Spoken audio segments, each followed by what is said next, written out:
I have about a half hour is all I have tonight. I have court. Sorry.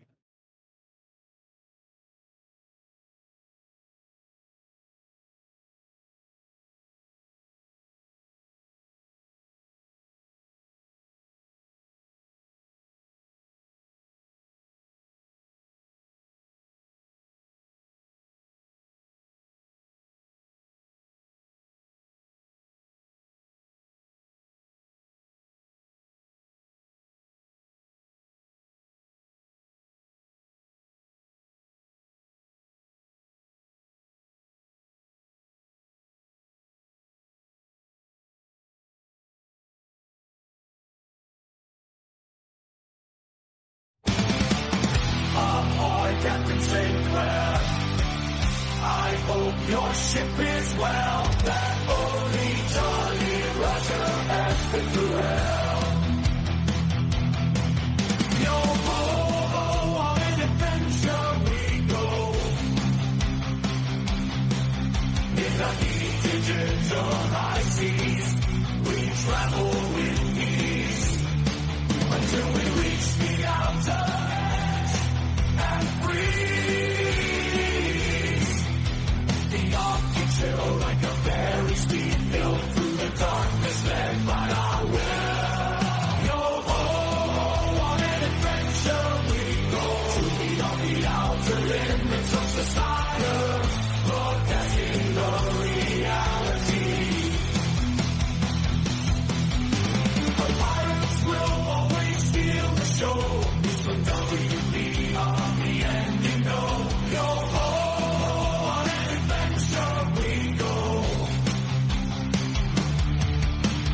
Docked our vessels in the Skullport Harbor. No land mothers will fight for you harder. Your old first mate went AWOL after a drinking deal haul. The legacy of pirate radio is strong. I hope our mates will come along. The changes we seek may not be long. That is why I wrote this song. And we go ho ho, on adventure we go.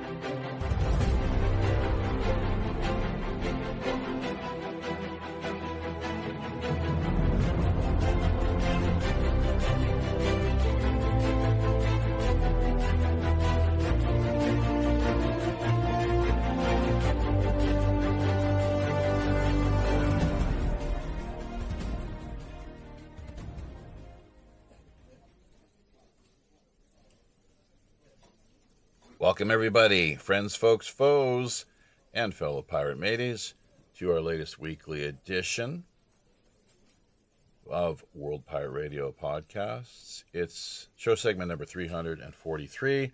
I'm your host, as always, the Robin Hood's Chief Communications Officer, Jaffe Ryder. WPRPN.com is the website we will direct your attention to. Sign up is free. Be sure as well to take a look at the show description end of things. Got a lot of great content there. Handy links. Hopefully you'll find to be of some interest and use. If you'd like to support the show, liking, commenting, sharing, remembering to hit the subscription, notification buttons. Always one way of going about doing that, along with sending word along to friends, family, and coworkers. We have a Patreon presence, so be sure to keep in contact and in the loop, as it were, if you'd like to help us out on that front. It's a per item basis, so we don't charge anyone per month just to be a part of things, but I think it's a fair approach at the per item way of going about doing things. Digital love, always appreciated. in whatever form that might take. We've also got coffee mugs and t-shirts available through galacticfire.com and elsewhere. Pirate One Radio at protonmail.com is something you'll want to take note of. It's our main email headquarters email contact information. Pirate One, the numeral 1, radio at protonmail.com. Also, so that is what, once again, for if you have any PayPal donations you like to send our way, always, hashtag good karma. But if you have any show suggestions or guest ideas, that's also the way to go about doing things. Half of everything that we do manage to generate goes directly back to charity. How about that? Who else does that anyways? Have you ever heard of something that operates along those lines? Not too often. Hashtag WWRHD. Take note of that, folks. What would Robin Hood do? So we got Preston Dennett coming up this week as well. Bit of a schedule change here. Life in the real world is something we've had to make a priority, unfortunately. It'd be great to do this live streaming thing on a full-time, more professional basis. But, it's each and every year we do what we can to cover the basic operating expenses and help out people at the grassroots, in conjunction with the whole redistribution philosophy, with half of everything that comes our way going directly back to charity. So Preston Dennett, rather high-profile ufologist, actually, for people who have looked into him and his career. Really interesting, intriguing individual. So that's bound to be a big show. Last week's Neil Young feature regarding, covering his 80th birthday, his 80th year anniversary. It's around a 6-decade-long career, actually, as a professional musician, songwriter, performer, and so forth. So do check that one out. It's going great guns via YouTube, which is quite odd. Our content normally doesn't do as well, but sometimes it really takes off. And that's when they shut us down, interestingly. We did something regarding, I think it was the Dalai Lama. We were ahead of the curve on that one. Willie Nelson as well, with his 90th year anniversary and the birthday had a couple of years ago. They shut us down there. And it's pretty routine for YouTube to pull that kind of crap, So, and we're not the only ones, obviously. But that's just one of the challenges that we face here as independent underground, live streaming pirate radio operations. That all sorts of fun and games with the algorithms, unfortunately, and throttling down. And complete, utter lack of net neutrality, folks. It couldn't get any worse. It's disgusting, in fact. So, but, there's more that we could say, going in some length and detail regarding these matters. But rather than pursue that course of conversation, I think we'll turn things now over to the group that we have here on board, which last time we checked consisted and was made up of the likes of Roger Hansen out of West Frankfort, Illinois. We've got Mark Edworthy connecting with this from out of the UK as well this go round. So we're really happy to see that. And we had Alan. Now I'm not sure what happened to Alan. Is he still here with us, or did he drop out? What's the deal there exactly? Not sure. Just as you were closing down, I'm not sure. Was it with the introduction where I was? He jumped in. I said, I said, hey man, your channel is open. Try not to do that. I wasn't, Hopefully. I don't know, I was busy with unpacking the introductory end of things. So it's unfortunate. I don't know what happened. It could be technical. It could be his, anything. I don't know, something maybe rubbed him the wrong way. But he was going to talk about the boogosphere this week. He had a lot of great details and information regarding that. I think that's how you pronounce it, Roger, isn't it? I don't know if Mark knows too much about that. The boogosphere, Roger? The orb, the round kind of orb that people are discussing and trying to assess and analyze these days, whether in fact it's off-planet alien tech or some sort of fraud. We're Are you attempt talking to about Pre-I Atlas, aren't you? no, no, no. It's a Oh, okay. round. It's a round, circular sort of sphere, metallic in nature. With, as Alan was saying earlier, it had these strange hieroglyphs that I guess when you break them down and are able to translate them, have a message for humanity.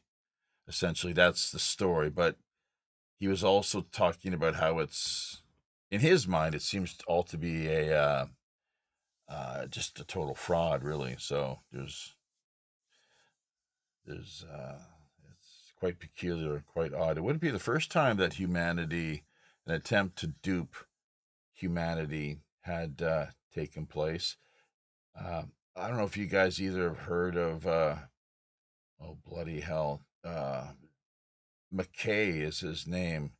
Extraordinary Popular Delusions and the Madness of Crowds. And I look forward to the day, like they talk about the Crusades and the witch hunt hysteria and all sorts of occasions through history where people were totally delusional and misled, totally unreasonable, irrational. But it showed how easily they could be manipulated. Let's not forget, of course, the term government itself means, it's first and foremost, it means mind control if you break it down, right? So, I mean, that's been the story all through history, civilized, semi civilized history, is the battle for our hearts and minds. I'm not sure if you're familiar, you've heard of that or not, Mark, or Roger, if you're even there. So, uh, but yeah, no Sonia this week so far. She's, I think, in the midst of a big move down to Fort Worth from out of Phoenix. So, um, we might have Robert Morningstar on later as well. Looks like he's hanging around here somewhere, maybe busy with another conversation, another line. So, and we got that big campaign coming up here this year. Mark, you you were here last year for that, weren't you? Partially. I don't think I did every single episode, but yeah, partially, I You think. were here, like you were in our, because we had already met, Yeah, yeah, yeah, made a, yeah. as put it, virtual acquaintance. So but yeah, it's actually more than that, really, as far as I'm circumcised. More than just a virtual acquaintance, because really, it's with this technology that even though we're on opposite sides of the world, we come together and merge, really, become a unified sort of consciousness in many ways. Really, everyone has their different. The beauty of the web. Yeah. Pardon me. The beauty of the web, I guess so. where we Yeah. can Is that what communicate. they call? Yeah. Is that what they call it? The beauty of the web? I don't know. I've Uh, just created that. So well, maybe, maybe. write a thesis. So you went through university, didn't you? No, no. You uneducated twat. I went through college. Okay. I went through college, but I didn't go for university. I Uh-huh. decided to take the job rather than um, uh, higher education. kind of broke up academic. there a little bit, talking about college and jobs and higher Yeah, yeah, education. yeah, yeah, yeah, yeah. Do, Yeah, do, do you have a was headset? Or like your mic is a little. sorry. Well, you have It's been working. that thing, hey? Bloody hell! Weren't you using earbuds before too? I was, but because this is wired, it's a much more practical solution. Can you put that on a stand? That wire? Could you put it in front of you on a stand? In theory, but I was using it. We just finished off a stream, me and Roger Yeah. and a few other people What I'm just now, and it was clear. It was what I'm clear. getting I at just though, been reviewed. but what I'm getting at though is because like movement like this, and you do hear that it's up close, right? People moving and their body. So, but if it's on a stand in front of you, you can put it like it's like a mic on a stand in front of you, and you don't, you might get closer to it, but it doesn't There is some noise rush. cancellation going on, so a lot of background noise is dissipated. Yeah, it's relatively okay, but it sort of it was breaking up a little bit there. But anyways, okay, what else would you like to talk about then this go around? What's on your mind? Have you had a chance to look at the talking points? I just had a quick look. Actually, I've lost the now. Oh, you saw Just had a the quick talking points, did scan. you? Yeah, I just had a quick scan, just a very brief Okay. scan. Um,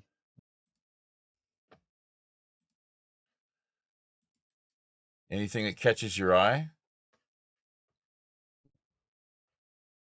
Uh, sorry about your cats.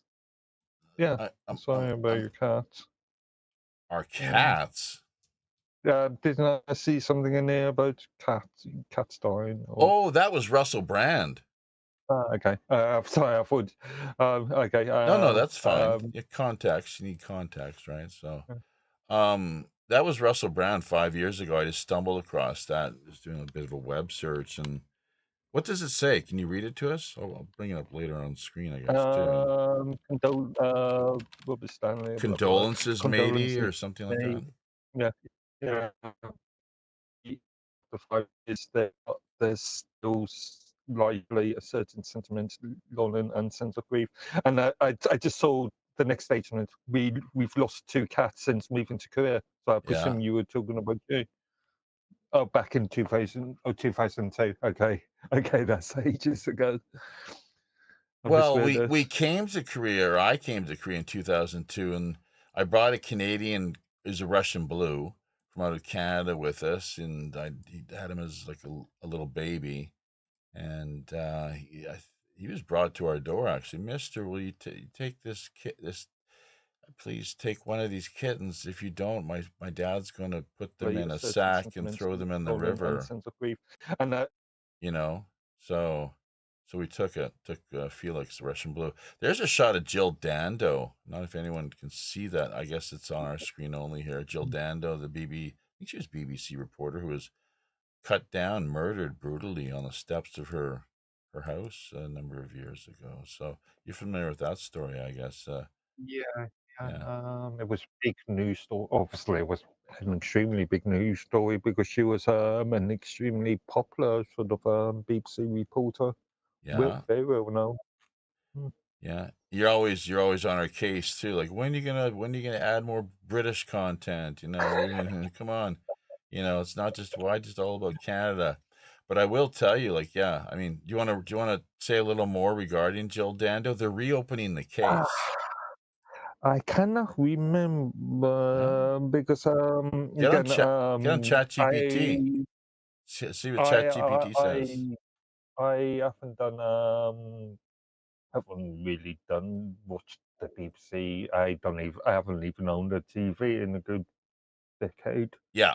Nor have we. Um, So yeah, interwebs. it's not longer. Actually, 2 decades. Like, Yeah. uh, Do you have Chat GPT? yeah, I would rather just go to the Wikipedia page. That's just going to be much more informative. Well, okay. Well, they're reopening reopening, I guess, the investigation. So Okay. I don't know if it's going to just be total dog and pony show, or what exactly, because largely these are Freemasons that we're talking about here: the judiciary, the police force, the lawyers. I mean, they're all a part of that club, that fraternity, some would say secret society. And because of that, that's one of the reasons why, not just the UK, but right around the world, why I very strongly argue that we need more transparency. People, you often hear about transparency. Well, that's where it starts, along with issues I, like such as dual citizenship, for example. Of whether American Israelis, or do they allow dual citizens in the UK? yeah. I think that's part of international law, actually, isn't it? How is this a good look for WPRPN? This is going on Reddit. What the heck? Rex Right. is a rapist. I don't know. Right? Is that a good look for who's that a good look for? Rex is a rapist. Elena Freeland. Look at that. Look at that. Just evil, old, just Who's Rex? terrible. It's the evil little old, cow. Just look how sick she is too. You can see she's, kind of probably down on her adrenochrome injections as of late, and she's turning a little bit of jaundice kicking in. There's some crazy eyes, if you've ever seen any, little Greta too. But Elena Freeland, she's, I guess, what is she, the deputy prime minister? So, like the vice Oh, president, essentially. She's a former journalist, and she's really in tight with the whole, I think, World Economic Forum and the plutocrats, like the super rich, the super elite, like Soros and company. But with the Ukraine, there was a raid. Did anyone hear about that raid on the Zelensky's number 2 man? I'm not sure if it was the Minister of Defense. You could look it up. Maybe Roger I can. did have a look at I did come across a headline, but I just sort of really skimmed it. Right. Yeah. I don't know. I see a lot of news reports on a daily basis, and I was thinking earlier, there's only so many hours in a day. That's right. Yeah, just give it. Well, that's the way to do it. It's a quick look, a quick scan, and maybe it'll come up during something like what we're doing here with a live stream. And that's largely our function, is operating here within the digital underground. Fifth estate actors, essentially, and independent journalists and investigators, that we're a clearinghouse for information and ideas. That's one of the roles, one of the functions that we play. Can you guys think of any other? The old BBC thing, educate, inform, and entertain. Oh, is that what the When they were BBC actually a says? good. Go ahead. Or That's what they used to that's say. a very old motto. Yeah, very old motto. Roger. Yeah, go ahead, Roger. Believe it or not, they were actually a good network. I used to like At yeah. one time, they were actually a good. Uh-huh. I I just, loved them 10, at one 15 time. years, 20 years ago. I like them more than CBC. Canadian Broadcasting question, Yeah. or Communist Yeah. Broadcasting Corporation. Again, the BBC, or the British Bolshevik Corporation, as I like to call Ah them ha these ha. days. Yeah. Yeah. Okay. That works. The CBC at one time had good comedy. That's all they really had. Like Ju- you guys had the Red Green. You well, had SCTV, what, SCTV. You had stuff like that, but pretty like uh, edgy underground. but like news and stuff. I don't think Canada got really deep into it until here recently with Rebel and all that. Well, That's when it started yeah, changing. right. Rebel News. That's right. Hmm. So let's see, Alan funny enough, whenever I want Canadian news, Rebel is my go-to sort of channel, Yeah. YouTube channel. Do you know with Rebel, I like a lot of what they do, but the one issue and area where they're steadfast and just it's a deal breaker. You can't question their position on this one issue regarding Oh. what Middle Eastern country? Okay. Ezra Yeah, Levant. I've got a See, little bit of an issue with Rebel News because they call themselves journalists, but as far as I can see, they're more commentators rather than actual journalists. What's the difference? They interject their own opinion quite a lot into the stories, Okay. So you're rather talking. than just reporting on the stories per se. see, this goes back to what me and you were about to get into a conversation about yesterday or the day before. It could have been late, or no, it was on the auto show, but bias, being unbiased, okay? Like for me, I seriously think that I'm probably the most unbiased person when it comes to a lot of that stuff because I don't give a shit about your political parties. I'm gonna talk shit on all of you. You know what I mean? Sure. Equal And opportunity critic. exactly, you know, and when I was younger, like back in 2010 even, you know, people got on, they started talking about alternative media, saying we are unbiased, we're not affiliated with this or that or this, we're unbiased. Now alternative media has nothing to do with being biased. You either take this stance or you take this stance. There's no in between. Oh yeah? You're either with us or Yeah. you're with the terrorists.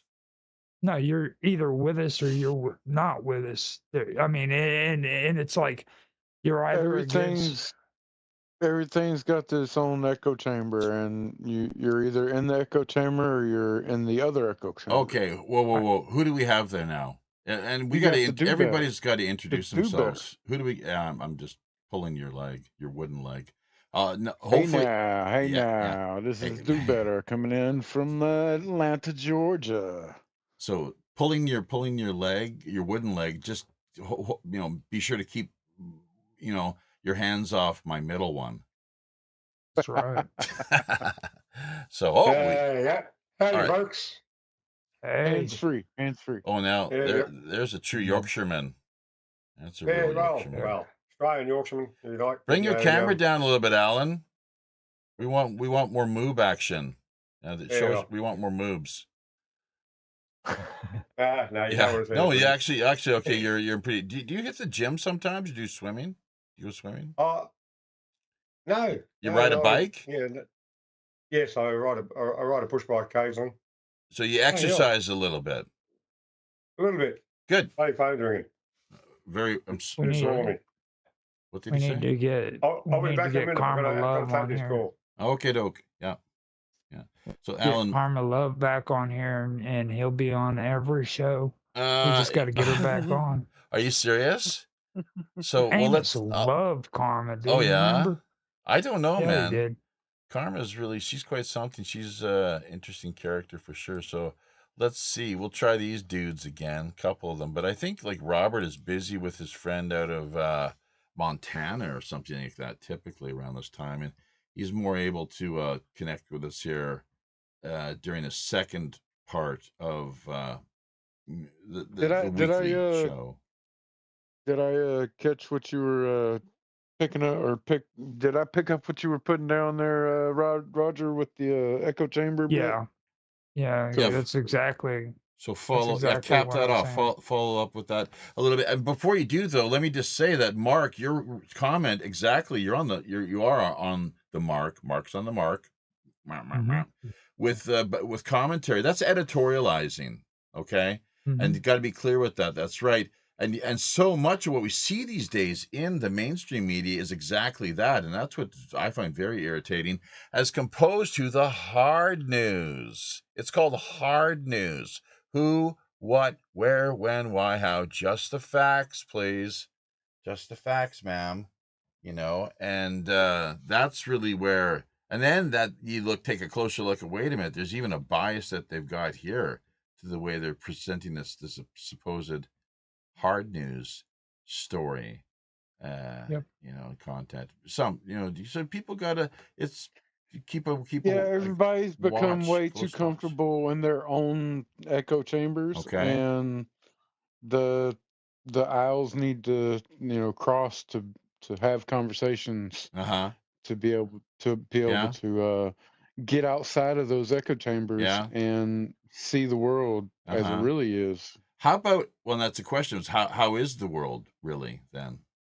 Well, that's the thing. We've been so locked into the bigger echo chamber, which is, so you have the smaller ones that are like the temple echo chamber and the fucking Whoa, whatever whoa. the Complimentary echo F-bomb. chamber Let's take note is. of that, folks. Anything Okay, after okay, this, okay. 10 to, no, that's fine. Anything more after this, The 10 blooms. doubloons. 10 doubloons. You have all the F-bombs you want, as long as you contribute to the community kitty. And remember, half of that goes to the upcoming Operation Secret Santa charity, Christmas charity outreach and consciousness raising campaign. It's a 10-day telethon effort and endeavor. That is it's our 11th go around, I guess. Basically, I believe that. So yeah. So I was saying the echo chambers, they're the bigger echo chamber, which would be like Plato's cave, Right. Okay. which Okay. is Okay. the government. So we've got the echo chambers that are this little segment of the cave, Yeah. Yeah. but and then you've got the pillars holding them up, the whole wall, the whole bigger cave system, and it's just like, come on, guys, let's go outside the cave and see what's out there. It's kind of bright and sunny, and you got some birds chirping, flying around, got some beautiful flowers we can go check out and smell and stuff, and things to eat, and I some things to go do. You know what I'm saying? Like, get out of this freaking dungeon. I even split there, okay? Because like with my unbiasedness, it's like that's a load of shit when it comes to that sunshine and happy golden sunny freaking crap. You know what I mean? Reality, reality, compared freaking to what we reality have. is pain, dude. You know, through suffering, we freaking grow into something more. You know what I mean? So, like, Oh, for I hear sure. all Of these. course, there's that aspect. For I sure. hear all these people always talking about, oh, there's freaking this golden age that we've evolved out of. No, we didn't. I mean, take a look at history. History is brutal, it's barbaric. People slaughtered each other by the billions all throughout history, and yet we still have these books that say we came from this golden age. What book says that? Every freaking religious text that you can find says that. Really? You're kidding. Yes. Generally, Hey, one thing, generally since you brought it speaking, up, Mark, and let me just throw this out there, and then I'll hand it over to Mark. But actually, I meant to say Roger. Last month, I guess it was, you made the point that all organized religions at the top, at the highest levels, are completely corrupt. Like, that's where it's rife with corruption and politics, of course, too. And you know what? You're exactly right. Even like, the Tibetan Buddhist world, or just any other Buddhist sect. It's really, there's these power plays and games that take place that, there's a political angle to all of it. Let's not kid ourselves, the way things are organized, and who handles the money, especially where the money goes, and to oversee, like, that's what we need. We need more in the way of who watches the watchers, speaking of Plato, and auditing ombudsman. And I don't know if we're just not having that to any real significant degree. It's not being implemented uh effectively to the point where people have faith in government, and the the institutions themselves are able to as far as the legitimacy factor is concerned, they're really struggling to maintain that. Congress at the lowest levels, I think, in all of history, as an example, and many other establishment institutions, it's quite similar, and rightfully so. I mean, this whole Epstein files business could be a contributing. There's no doubt it's a major contributing factor to what is now apparently Trump's plummeting popularity. Marjorie Taylor Greene, let's not forget about her, of course, but stepping away, that has major implications for his presidency. Let's not kid ourselves. And speaking of echo chambers and bubbles and power and politics, that's exactly where people, if they want to, can look. I guess the world Mar-a-Lago kind of golden world of glamour and Mega. glitz, yeah, that he lives in. But shifting the focus a little to Canada, over 2 million people have left since 2022. Or was it in 2022 alone? I think it was since 2022. Somebody can look that up. If How there's many if have left? over 2 million have left Canada. Wow. Yeah, but many, a How lot. many have come in? Yeah, well, that's exactly the thing. Is like Yeah, plenty of roots ro- going in there. yeah, So it's like, rotating revolving do we door. have like, is there some kind of replacement theory or Oh yeah, it's a huge industry, isn't it? something It's like like a that? major cottage Mhm. industry. And think of the cash. The people that are just cashing in, how corrupt it is, really. And they are peace, order, and good government is what Canada. You probably heard me talk about this in past shows, but is what the founding principles of what Canada was based upon. America, what is it in America, Roger? It's Life, life, Life, liberty, liberty, and and pursuit to happiness. okay, and pursuit to some happiness. and some But would that argue private property too, private right? property Yeah, is yeah, yeah. Private what property. private property, and then in France and countries like that It's were real big on it. It's it's equity, it's supposed to equity, be self ownership, but Fraternity, yeah, fraternity, fraternity, and equality, equity, liberty, self equality, authority. fraternity. But that liberty business, fraternity. I'm definitely not down with liberty. I think liberty is a load of crap because that's granted to us from a third party. I think the word is conferred upon us. It can be revoked and Well, taken away at any time. It's like you're that. You're from no longer at you liberty. see, you're from Canada, and Canada was ruled by England, and like liberty Still for is. the United, for the United States, liberty is a completely different concept. Like we actually believe in libertarianism, the original liberal movement, whereas like England is where John Locke came from, but you got to realize he was exiled from England for a time, and then when he came back, like classic liberalism wasn't the major political party that was in England. Okay, so where you guys have been, you're aware of liberalism, classic liberalism, but John Stuart Mill. we right. But our country was founded on classic liberalism, and that's where our form of liberty comes from. So there's a Wasn't little John Locke? Didn't you say that John Locke was more along the lines of like Thomas Hobbes? John Locke was the actual person who wrote the Constitution of the United States. I'm sorry to say it. A lot of people What he did probably this don't want to that hear. that was You can covert and secret that he did that? no, he came out with pretty much every doctrine that was in the Constitution Thomas before. Jefferson. Well, Actually, it's all based John on Locke what is one of the great. English, Political or British theorist. both. Mark Mark He hang on, let Mark finish and then over to Yeah. then It's over to more do better. the U.S. Constitution is at least initially was based on more wider British English principles. Yeah, he's English. He's an English philosopher. John Locke was. Right. Yeah. Yeah. Well, he's the grandfather of freaking classic liberalism. It's literally freaking they branded him the grandfather of liberalism.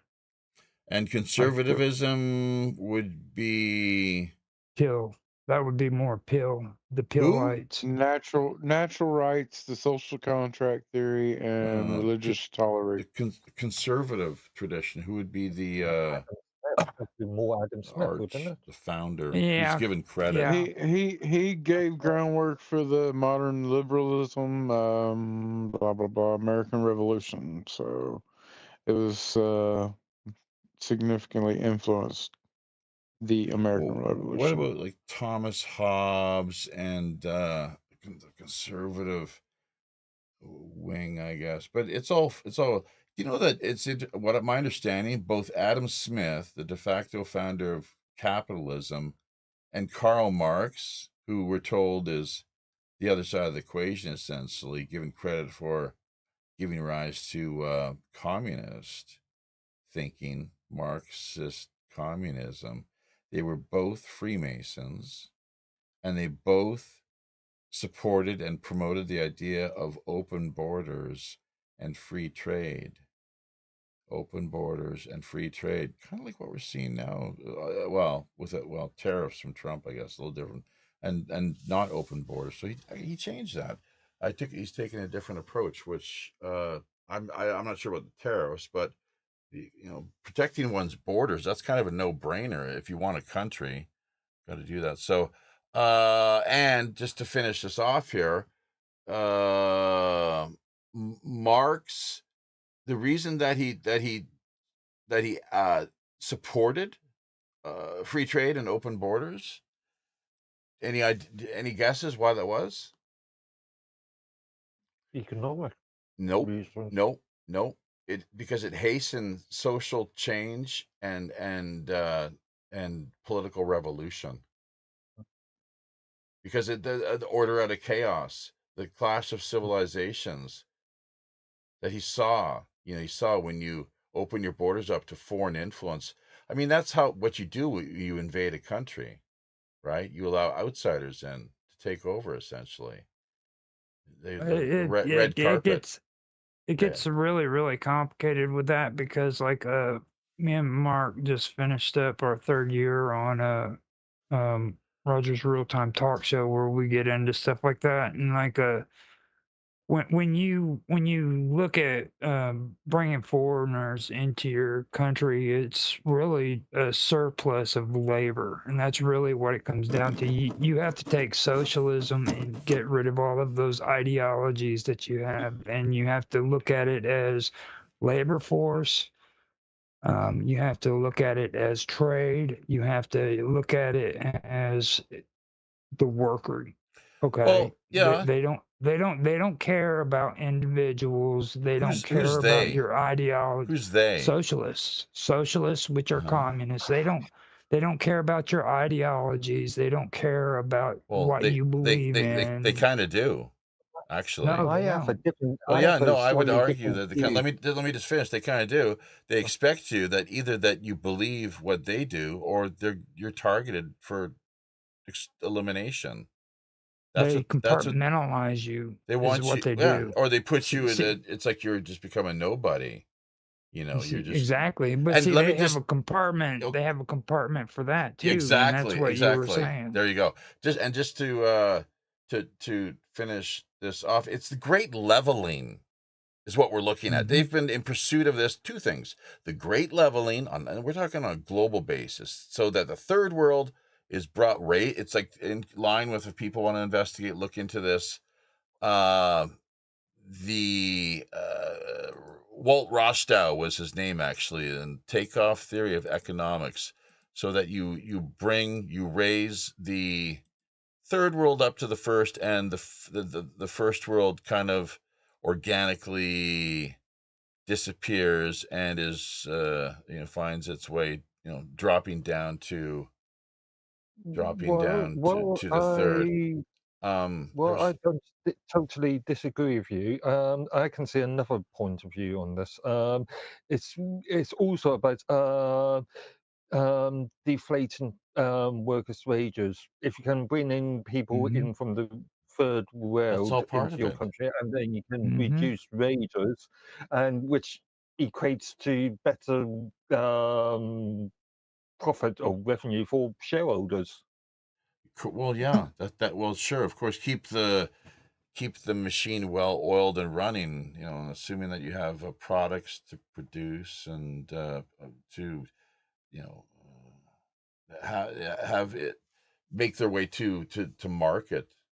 You can turn a dollar clearly. So there's something I was just going to cap, just to end this off with, and saying the great leveling, and well, it'll come up later, I suppose. Was do better. We got about a little more than 10 minutes left here. The first segment, the opening segment, to things. Like, we haven't introduced ourselves. I'm Jaffe Ryder, of course, out of South Korea here. We do this on a weekly basis, basically get together for the news, and people. It's an open door policy. Whoever wants to drop in does. We got a great little But you're a day late. group here. Well, no, but Alan, do you know why that is? It's not a day late. It's a new schedule. Oh, I'm right. traveling. Yeah. So It's Ah, you all can day. yeah. you Mate, can I'm in Australia. It's a day late, but He that's he okay. he changes it up on us all the time just to keep no us on our toes. Uh, no. This I'm good we with that. we had it we had it going to Tuesdays and Fridays in America in the West, which would be Wednesdays and Saturdays, early afternoon, Uh, for it works for me. years. Now it's changed so Yeah. that we got Thursday here in Korea, same time, 1 p.m. So it doesn't change in the West at all. The time is the same. It's just that it's a day ahead. And we've got our feature show with Preston Dennett coming up here Monday, same time, which back in America, Canada, the US, North America, will be Hmm. Sunday night, same time. So it's the same Sunday. times, just different days. That's Yeah, all. Yeah. I think you told us about this about a week or so ago Oh, on we your we we talked about it a and couple times, but some people forgot. You yeah, getting but religious on us and stuff? Pardon but me? it works better for me because on Tuesdays, which is Wednesday with the target thing, that's my going to play bowls day. You like So to if I'm go in the and show play on with Wednesday, it's you because go. I'm not playing bowls. But now that it's 'Cause on you leave Thursday, I my can play balls bowls every alone. Wednesday. Yeah, Alan's got this thing going out and playing with his friends' balls. I don't know what. Just keep it to yourself, Alan. Really. Lawn Come bowls, on. You get out know, of the gutter, I have Jeffy. no problem with the whole gay thing, but just leave my balls alone. So, what was your question Exactly. regarding religion then? You're saying Are getting you religious going to on us? religion? Are you going to religion? What's the deal on Sundays? You're not going to have like people on there preaching about the Lord and stuff, are you? No, I don't. Well, if they want to, I guess we're keep a balanced kind of schedule and format. With any as if you follow our look at our archives, we do shake it up and we try to keep a diverse I know. schedule and feel to things. So go. We just look. Check out our homepage and see what we say about the shows. We're looking for people with interesting stories to share. Of maybe sometimes of intrigue or mystery, some that others will find curious and noteworthy, that maybe they can learn from and have a few takeaways that they can essentially catalog and reflect upon over time. It's all about growth, really, and coming, think just broader. You know how it goes with coming to become more aware and educated and assessing, engaging in and developing critical thinking skills is what I would encourage, if you call it religious. But that's more secular, I think, and just saying, damn it, bloody hell, people, like, wake up, start thinking a little more critically, asking questions: who, what, where, when, why, how. That's all it is. Look a little closer at things. So got a few minutes here. I was just picking on you, Did did by the way. did they Yeah, well, have religion? Did they have religion on pirate ships? I'm sure they had some kind of Yeah, religion actually, they had a or some really kind of crazy. They, spirituality. they had a crazy pirate dude. Like he was actually real religious, and Ooh, I forgot his name, look but it up, I guess. he was a really religious pirate, and Uh-huh. he would actually make his crew follow Christian Yeah, doctrines yeah. and I think stuff. I vaguely I recall something along those lines. But there was a lot of Freemasons too. Let's not forget. So, and people that were just a lot of them just scoundrels, of course, too. Real not sometimes dirtbags and scum of the earth, but also people that were just desperate to do what it took to survive. They couldn't find Yeah. any better work. It's like, well, bloody hell. It's like I'm going to risk my life and limb here out on the seas to try to support my family, basically. There was there were also like black slaves that were liberated by pirates that Yes. whenever a pirate would attack like an island or something, they'd free the slaves, and the slaves would usually go along with them. So you had a lot of black pirates that were Yeah, on the yeah, ships. That I yeah. mean, you had a choice: either you could be beaten by your master, or you could freaking rob from freaking white people for freaking golden glory. Which choice do you think you would take? Uh-huh. I mean, I would rather be on the high seas with a bunch of, Swab the deck. yeah. Yeah, indeed. Swab the deck. Hang 'em from the yard arm. And the English weren't really all that great either. Like they would force people into servitude on in their Press navies. ganging. Press So ganged. Yeah. I mean, and Well, and that was because they were in debtor's prison. even You know what I oh mean? yeah, but even in America, they have like places like Portland. I've heard stories, and there's a history there where they had these. You talk about human trafficking, underground these tunnels, and with Mm. cages, and they Part of let the out. Shanghai stuff. Hmm. They end up getting shanghaied in the bars, and next thing The they good knew, old they were days. As, they're off in as for a press ship. scanning, this is an arguable point, but if it wasn't for press scanning, Britain could be talking Spanish or French now. Why is that? Yeah, the Spanish and Armada Armada? and also the Napoleonic Wars. What about the When you, Armada? well, that was an attempted invasion of Britain, wasn't it? Right. Yeah. What year Well, was that? ugh. You ask me a question Well, now. you're the limey, not me. 17th century, What's that? No, it was before that. I Freaking think 17th century, I think I the know the British years. Wait. the British 1600. Navy actually overcame them, and that's where after that war is where the British Navy actually became the strongest navy in the world. I And guess that's when they so. Yeah. Hey, quick shout out to Zane Ivey too before we have to wrap up the opening segment here. He's talking about um John Locke, I guess, being a member of the at that time world's largest drug company. Uh, Smugglers that they were. Actually, I guess if it's legal, I you don't have to mean, that smuggle. was You just and he's talking. Who's he he referring he to? it's lived like in the Denmark. 1700s. Who's he referring It was to? like the What? early Yeah, well, 17 John who's Locke early probably. no? 1700s. Well, what? Yeah, but what was at that time the world's largest drug importation exportation company and operation? Uh, Denmark. from Denmark, What was dude. the England. name of the company? Not the East Well, Indies, East probably even India East today. Company, Indies. probably. Yeah, East India Company. There's also the Dutch East Indian Company. I think there was the Yeah. Yeah, something like that. West Indies. Like they had all these They were all branches. connected. Yeah, Dutch and especially, dude. I mean, drugs, Dutch. Come on, dude. Even yeah. today.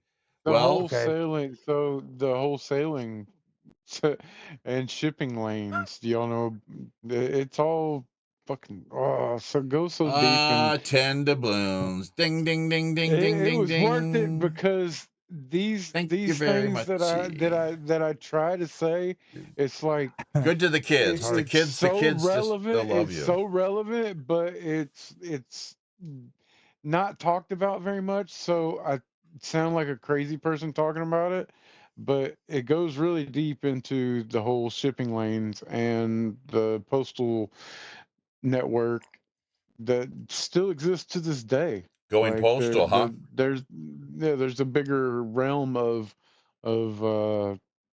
ownership of the world that bigger than just the governments that we know about. It's like the Vatican and stuff. Let me tell Almost you, had yeah. another doubloon. That well, no, that's yes, that's fine. But Save the one. Save Vatican, one. sure, the three cities, the Vatican, England as the banking capital, essentially, the Vatican religion, and Washington International Monetary military. Fund. How about this? Do you guys There's know who were the most prominent slave traders in the transatlantic? Speaking of the Dutch, and we're not talking nationalities here either. We're talking like religio ethnicities. Religio like the ethnicities. Catholics and Was it the Christians and white the Christians? Yeah. mhm, Also, let's not forget the Protestants, the Mark. white Muslims, slavery in places like what is now Saudi Arabia and Oh, well, you're Middle East. talking the Barbary Coast. Yeah. Also, remember, white slavery actually also even happened as far as Britain. Well, the The Irish, the Slavs. Irish. The Slavs. Like that's the name slave oh yeah, comes from point. Slavs. Yeah, From the Mark. Slavic. Yes, but Mark, are you finished? No, I was No. just more thinking on the lines of But Middle Eastern yeah. So controlled white. So there's slavery. the poor black slave. So you say don't forget. Interesting how the history books largely seem to overlook that. Every time you talk transatlantic slavery, it's like, oh, the poor black people. They they were looking for. They want the what's it called, the payback, essentially. Do they qualify for reparations. reparations? Thank you very much. Reparations, again, reparations. Yeah, But there were a lot of white Europeans actually during the Barbary slave trade. Like what era exactly? I'm not 100% clear. Did anybody do their homework with the war castles? I did. I downloaded and I watched some of it, and it's got to do with what we're just talking about there, the three cities and beyond, of course. Mm-hmm, So it's mm-hmm, like Ring of mm-hmm, Power. It's kind of similar to Ring of Power, but mm-hmm, thank you for mm-hmm. reminding me. I've got that in a folder here. We consume and categorize database so much, you know, content every week. It's ridiculous, and it gets a little hard to manage. But thank you with that reminder. It gives me initiative and reason to Mm-hmm. revisit. Maybe that's what I'll do I after the mean, it'd be show. easier to explain it. Okay, be easier to explain it when we queue up the second segment. How about that? So we got cut off from Teams. Nice work, Teams. The way they just love to do things on that front. So Zane saying something about juice once again. What's Zane? You might want to listen to the work of Michael Yon, who's done extensive research on the history of people replacements through history. Oh, wow. Thank you, Zane. Yeah, Michael Yon. He's active these days, very active, and that's what we're seeing currently underway. It's all look up the Great Leveling, folks. This is what the powers that be, have been in pursuit of now. Endless order out of chaos. And then, just playing stupid the whole time. They're cashing in hugely. And now you've got them, it's like the rats are abandoning ship. Elena Freeland and Stefan Gilbo. What a traitor. What a scumbag. I've got, unfortunately, he's just an awful person.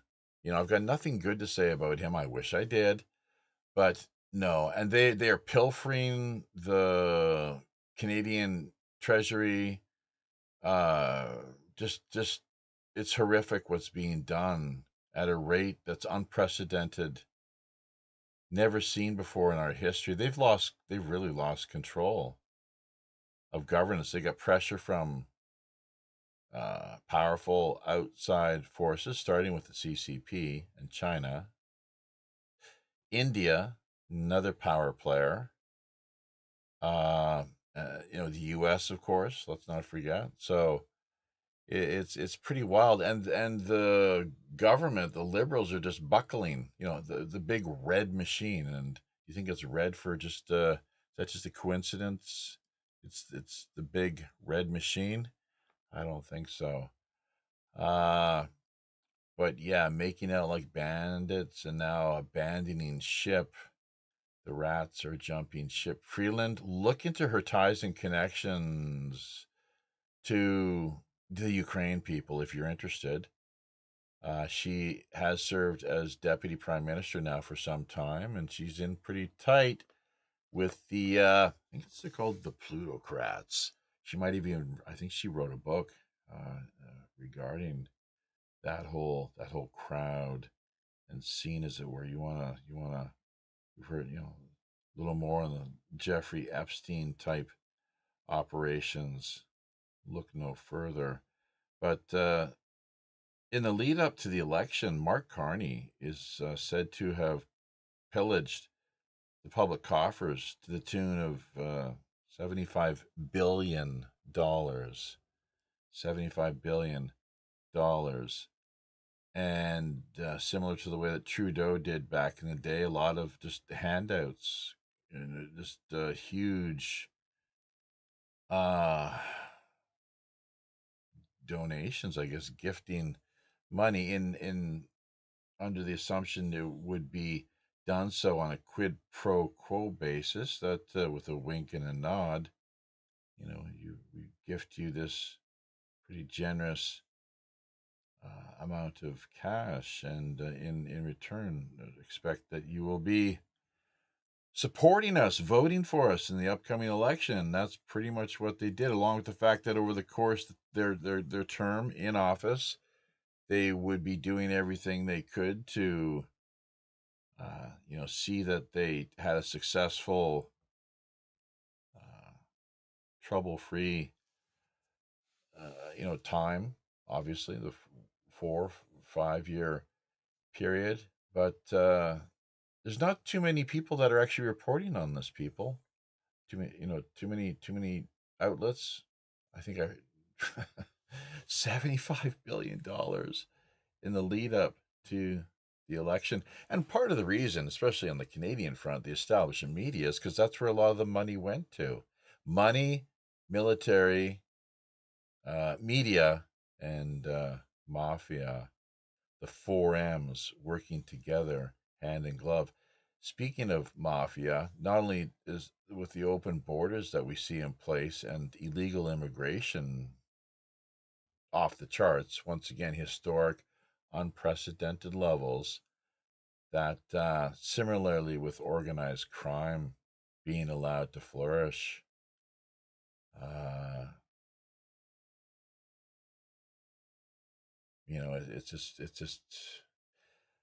it's not good for the country, obviously, at all.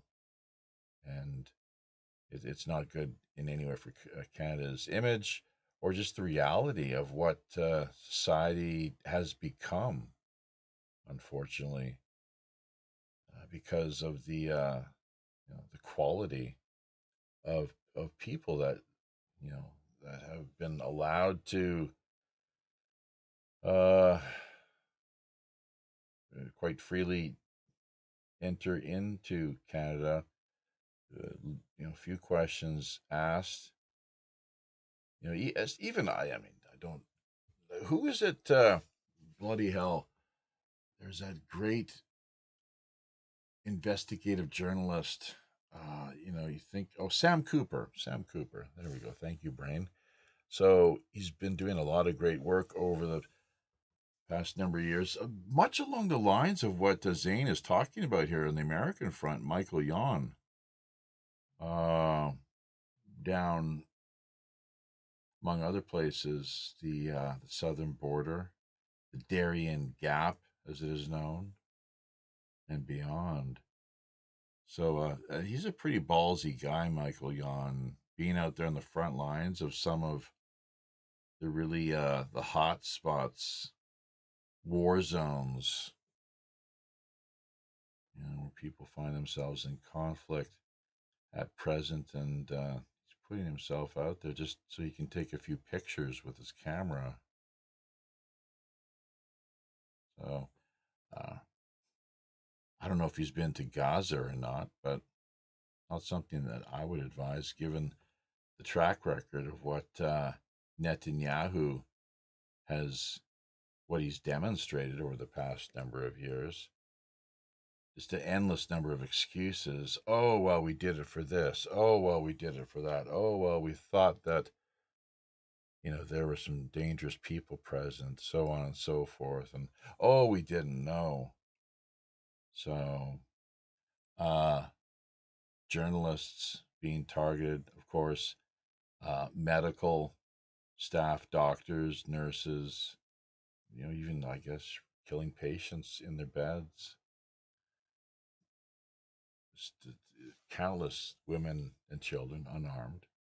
They're just women and children trying to survive in what has been, if you look at the Gaza region, turned into a complete hellhole.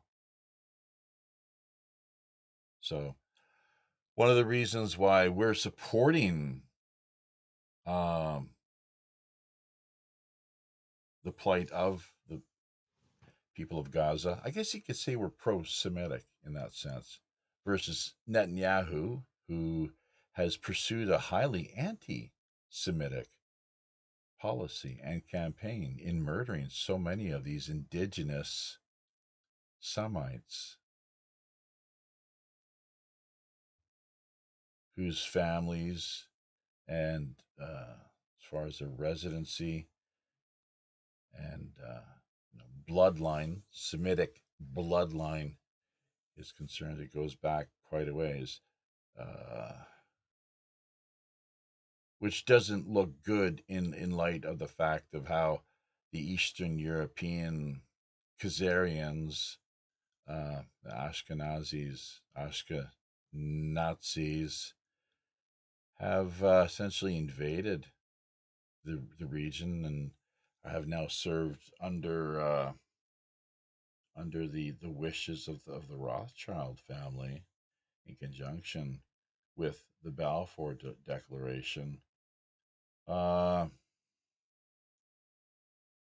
acted as these outside foreign interlopers to the area, this ancient biblical region.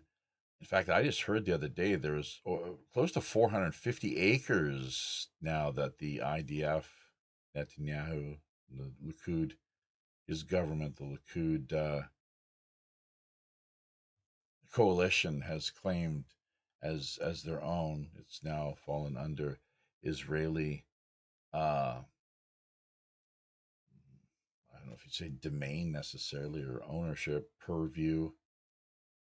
They're saying that it's theirs because of its biblical the history and ties that it has to the Jewish people of the Bible, of which, if you look at things closely, apparently the Ashkenazis, they're really not, because the truth of the matter is they mostly, frankly, they converted. They were not. I think they might have been Muslim, actually, Muslim converts back in the 8th century. So they had the choice to become. It's all tied into the political history, that end of things, and religious, of course. But you can look into it the way that they converted back in the day. A lot of people don't know this because they're not aware. They're not. I mean, not that we're completely educated regarding these matters, but I mean, there's more to the story than just what we're sharing here. And of course, a few short minutes, but look into more what, for example, Norman Finkelstein has to say regarding these matters, and numerous other commentators, researchers, and the like. It's really quite mind blowing, very intriguing. So, and now Netanyahu is asking for a pardon. I think both from Trump as well as the opposition that he faces in Israel. He wants pardons on all fronts everywhere. He'll probably be asking the Pope next. Who knows? Wouldn't be surprised. I guess the Pope is not too keen. He's not really pleased with the situation in Gaza. So, as anyone with a heart really would be, just politics aside. I mean, come on. What they've done is just completely unacceptable, and it makes a lot of sense. So if you take into consideration the land grab agenda, it's just, well, look, there's more real estate we can claim. Wonderful. Trump, lot of donations, a lot of money that came his way in support of the what it took to for Israel to get its hands on more of the Gaza Strip, and now this is in the West Bank, where they're claiming nearly 500 acres as their own, all because of an alleged uh, biblical ties. But my real question here to all of it is, what would Jesus do? Would Christian Zionism, does that make any sense? Or Judeo Christianity, does that make any sense, really? Or is there something maybe to be, where we can break it down and say that, well, there's a reason the New Testament came along. There was something more, there was something new to offer. There was more insights, there was more progress that was in the works. That perhaps the ways of old were seen as a little too brutal and barbaric, a little too bloody. Uh, I'd like to know actually how many times in the New Testament we hear any mention of Yahweh. My understanding, it's just Christ in the Aramaic. It's this other Father, Ab- Abba, like, which is what they call, which is the name for Father in a lot of places. From what I understand, it's the Aramaic, essentially. Abba in Korea, it's Appa, or Abba, Abonim. Oppa is the big brother. Appa, yeah, Appa, his father. Appa, yeah. So if you take time to break down and look at the etymology, the philology, it's really quite fascinating. Uh, and what would Jesus do? I mean, come on, anyone with a heart clearly would see that what has taken place, really, how could it not have all been planned? It was essentially what's known as a must be.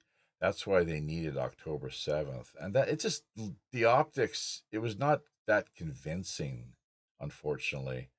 I think I would be a little more sympathetic if it had been more legitimate and believable, plausible, but it wasn't.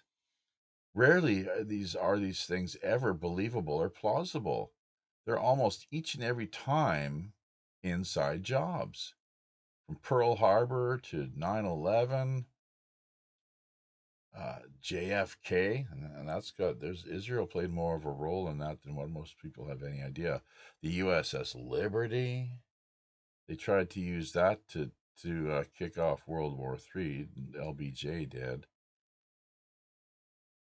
some pretty crazy stuff. So Gulf of Tonkin, You know, it's just the list goes on. October 7th, of course, and you think they would learn to. I mean, look at Operation Northwoods, for crying out loud. So, I guess these are the sort of things that that military that they're schooled on. You know, when they study strategies and so forth. And don't forget, you know, the Mossad. What is their motto? To make war by deception. To make war by deception. Jeez. Why make war at all? What's the purpose? Like, why not? How about maintain, you know, strive to maintain peace? That'd be a good slogan. Striving to maintain peace. So, rip to Ace Frehley. Rip to Ace Frehley. Rip to Ace Frehley. What a great musician. And I really liked his character. He really had a very likable nature to him. You know, his laughter and you know, it's unfortunate how things ended for him. What led him to fall down? I'm not sure if he took the kill shots or not. Probably. So this is about the time where people are just going to stop dropping dead, if they have, of course. That's what was predicted within the first couple of years. So excess mortality. Uh, Dr. Oh, bloody hell. John Cameron, I think his name is a British guy.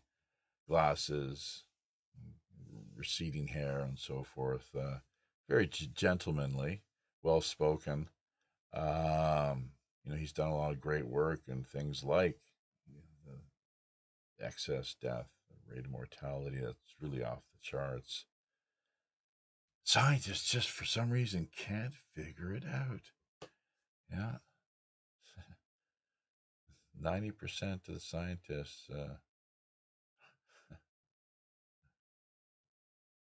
or 100% of the scientists that are receiving kickbacks from big pharma just for some reason can't seem to figure it out.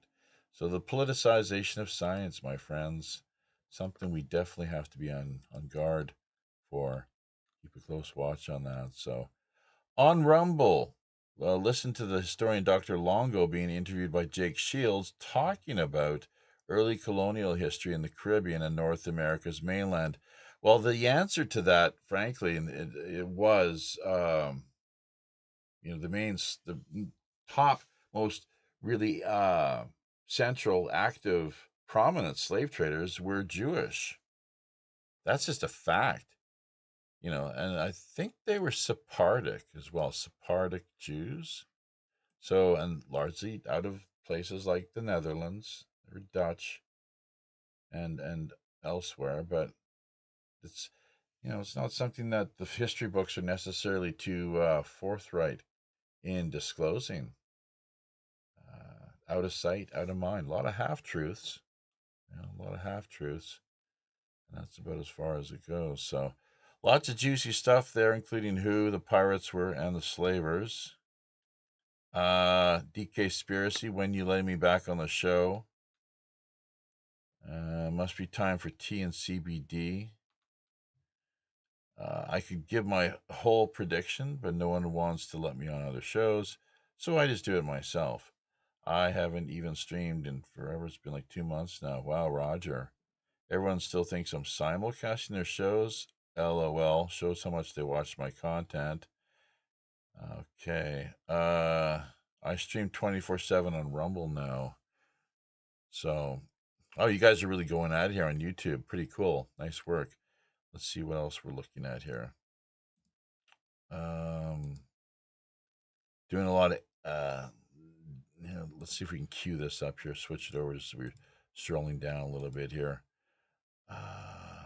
Chat settings. How do we bust this out? Is going to work? Oh, bloody hell. Taking its sweet time, of course, to do this. So, AD Livers over there. Got 4 people. I had about half a dozen. That doesn't work. What the hell? Launch chat. Well, let's give this a shot. Taking a little time here before we cue up the promo blurb. So is this what we're looking for here or not? Well, kind of, but it doesn't have any of the messages. Go away. Not good. Not what we're looking for. Screw that. Talking about Abba. No, not the group. The what Christ referred to in the New Testament. Appa or Abba, like Abba named Father. Well, even if the OP isn't too believable, probably doesn't matter much if you control the mainstream media and own much of the alt media. Yeah, that's the thing.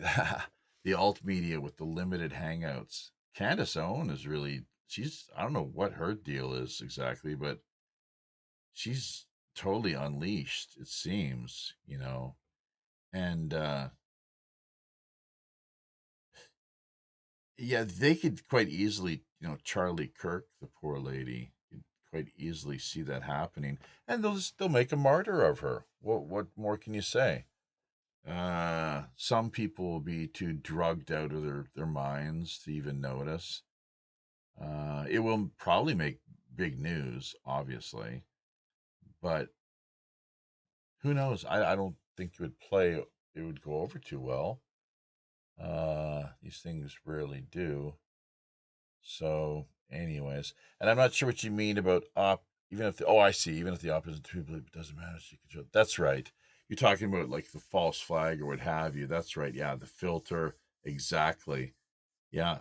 And now these days we do have, we are here as part of the alt underground media, but there is a significant amount of infiltration clearly in the part of the powers that be. That is true, Zane. I would, concur. So uh yeah, definitely. And DK, as far as connecting, join us here. Christmas coming up. We have that Christmas campaign on the 15th is when we're starting that. So a lot of it depends if you've been drinking. Anyone who's drinking, it's never good. Frankly, even people that call in, they call in and like, hey, so slurring their words and just not really top of their game, being like a little obnoxious or whatever, however people are, depending, on their state of mind. So, but yeah, Christmas probably we were on Alan's show the other day, and that was on a Sunday, as I recall. That was a good time. There was no problems there. It was Alan's show, of course, so different dynamic at play. I kind of tried to keep my mouth shut basically because it's his show. Uh, we had a good rapport, the three of us, and the audience enjoyed, uh, the back and forth interplay and the content that was being shared, the items that were being presented, the issues and so forth. So I think you can still find that if Amos Dale. Well, we'll have his link archived here, and presumably he has his YouTube uh, forked off of the mines. So, and there's Robert Stanley's wife. Let's maybe that's one thing we could get into when we return. Is just a prayer for Robert's wife. Um, she's having some issues right now. I think there's some sort of cancer, I guess, and I'm not sure when this came about or how serious it is. She may have just recently started treatment. I don't know what kind of cancer it is. So hopefully it's not one of these turbo cancers that is related to the experimental kill shots. Just crazy the way so many people fell into line, really acting little more than human cattle, not taking a stand, not saying no, no, no, we're not going to do this. And you notice governments, they didn't pass laws. I correct me if I'm wrong. Show me where there was any legislative laws that went through Parliament or Congress. Nothing that I can tell. There were mandates, but that's a little different. Mandates are not laws. A lot of people didn't realize that. So what they did, the government, they put pressure on employers to implement, to demand that people submit to these, the experimental gene therapy. It's like gene alteration, to the point where you're no longer human. Along with the fact that God only knows how it's going to impact your body, turbo cancers, myocarditis, pericarditis, strokes, instant death, any number of issues, just utterly incredible. It's the I would argue, and some did predict it would prove to be the greatest crime ever committed in the face of and against humanity. And that's largely how it's played out. There's some estimates saying that as many as 30 million people have now died as a result of the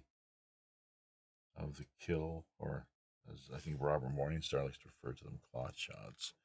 So I have no idea what the exact number is, and to be quite honest, I personally am not here to offer any formal medical, financial, or legal advice. Rather, what we do is encourage people to reach out and look for professionals either in your own area through the interwebs. They're properly credentialed and can maybe help you out with whatever your problem or issue happens to be. Our role, our function here is largely entertainment, education and entertainment. Wink, wink, nudge, nudge. On top of that, the views and opinions expressed on behalf of myself, the show's host, and our guests do not necessarily reflect those of either the wider listening audience nor the show's sponsors. Speaking of sponsors, we have got to cue them up here right now, of course. So, as regular listeners will recall,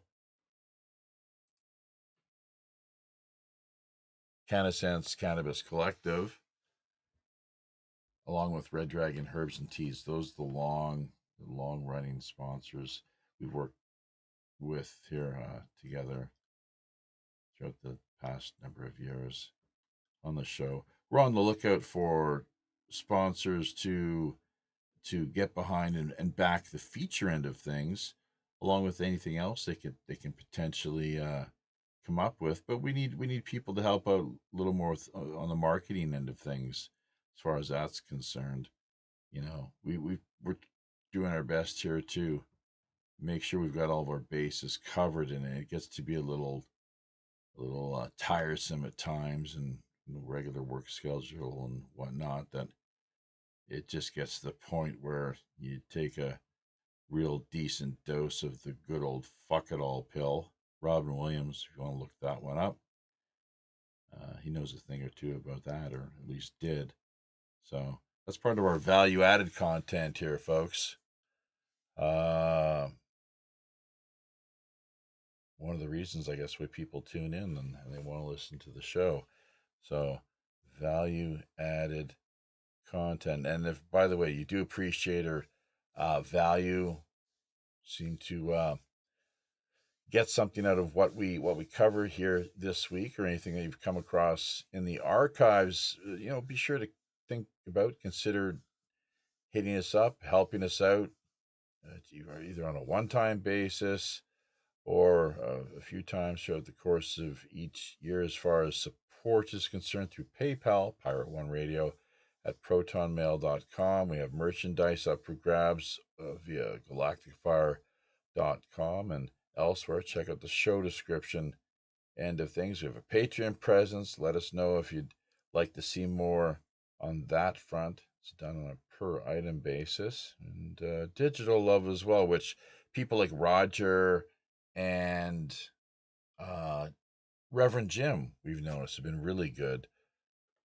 in helping boost our numbers a little more over there, so that if we were to cash in all of our coins at this point, we'd be able to transfer a little bit more over to the Christmas Operation Secret Santa 2025 hashtag OSS 2025 coffers. All right. Well, Red Dragon Herbs and Teas. With any order, $25 or more, you receive an immediate 10% discount. All you simply have to do is let Brian or his wife know Pirate Radio or Pirate Code. That'll help to unlock that savings. Well, over on the CannaSense Cannabis Collective front, 5813 is what we're looking for. What they're looking for, I guess. And you need to take note of CannaSense Cannabis Collective. Check out their great selection of items. And, get back to us. Let us know what your thoughts are and how their products hopefully manage to benefit you. So, on that note, we'll be back in just a flash here. Folks, do not touch that radio dial or computer mouse. Medical cannabis is now legal by telemedicine. Get the medicine you need by getting reviewed for a medical cannabis card. Contactless appointments available at CannaSense.com. For as low as $39, you can get reviewed for a medical cannabis card. That's CannaSense.com for a licensed medical cannabis doctor review. CannaSense.com has all the information you need to get connected with a doctor for a $39 medical cannabis appointment. CannaSense.com. CannaSense is common sense.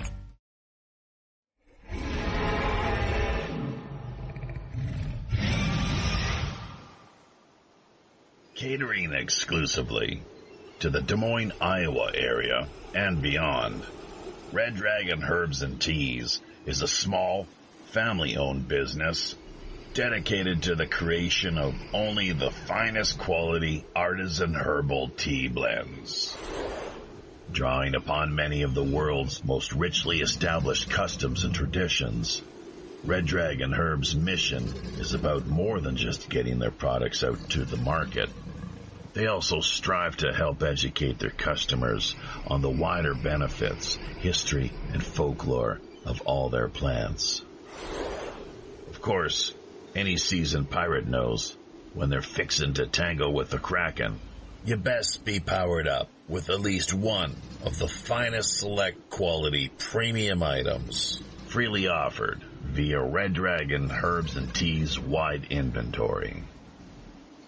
Choosing from any of their caffeine-free, headache relief, or rest and relaxation blends, history has proven their products among the best sources of scurvy prevention and vitamin supplementation. Red Dragon Herbs and Teas, bringing you guaranteed homegrown health relief.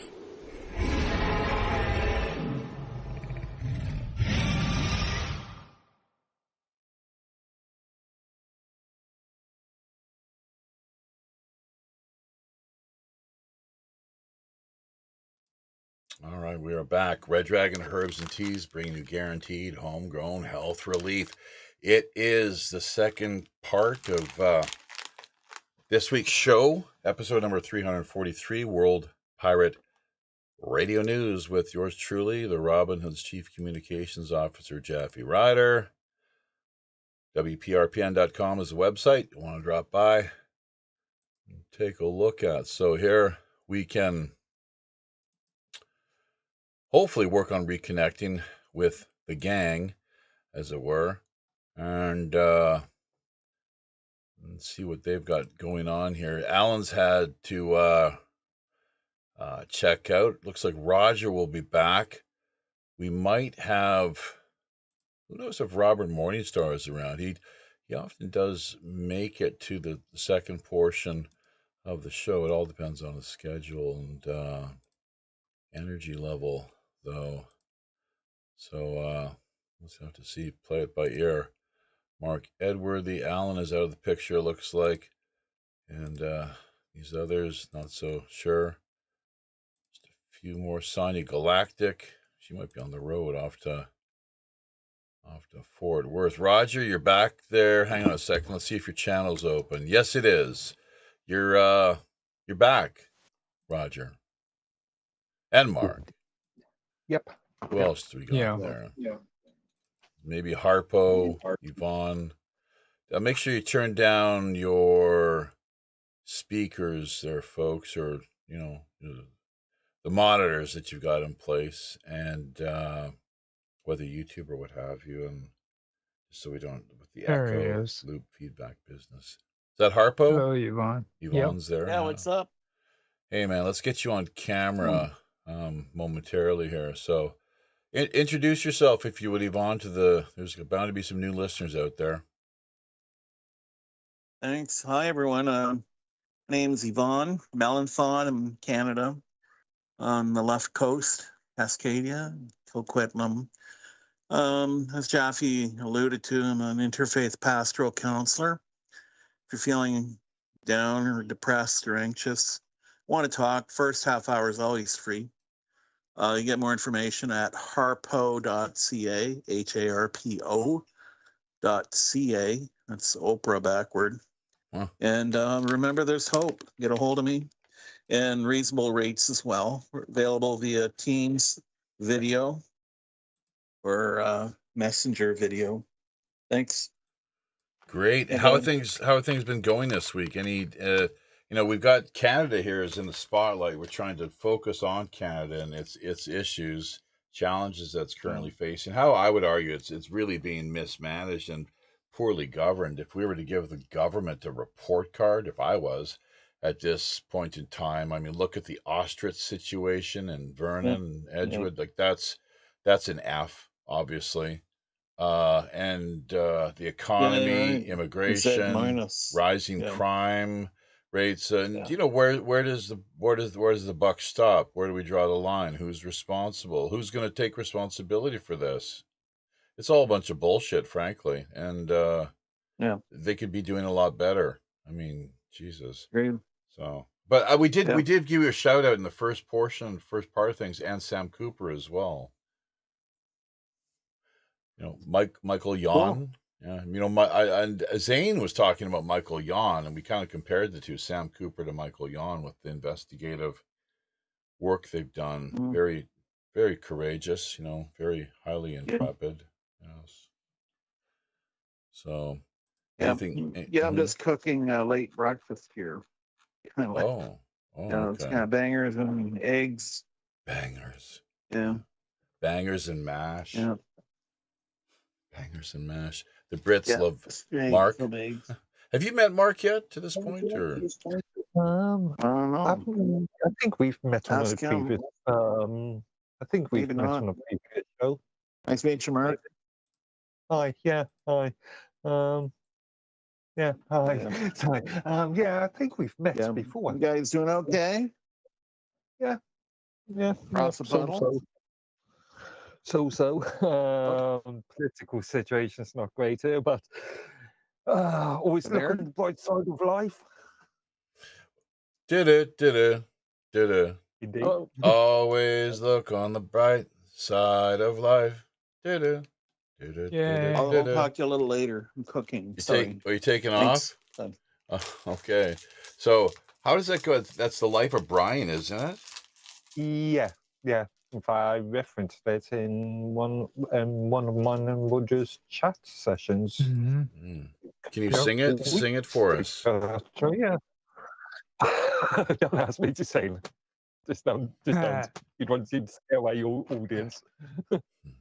Well, Monty Python, dude.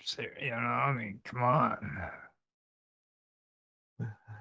You can't go wrong with Monty Python. Just plain and simple. I don't know.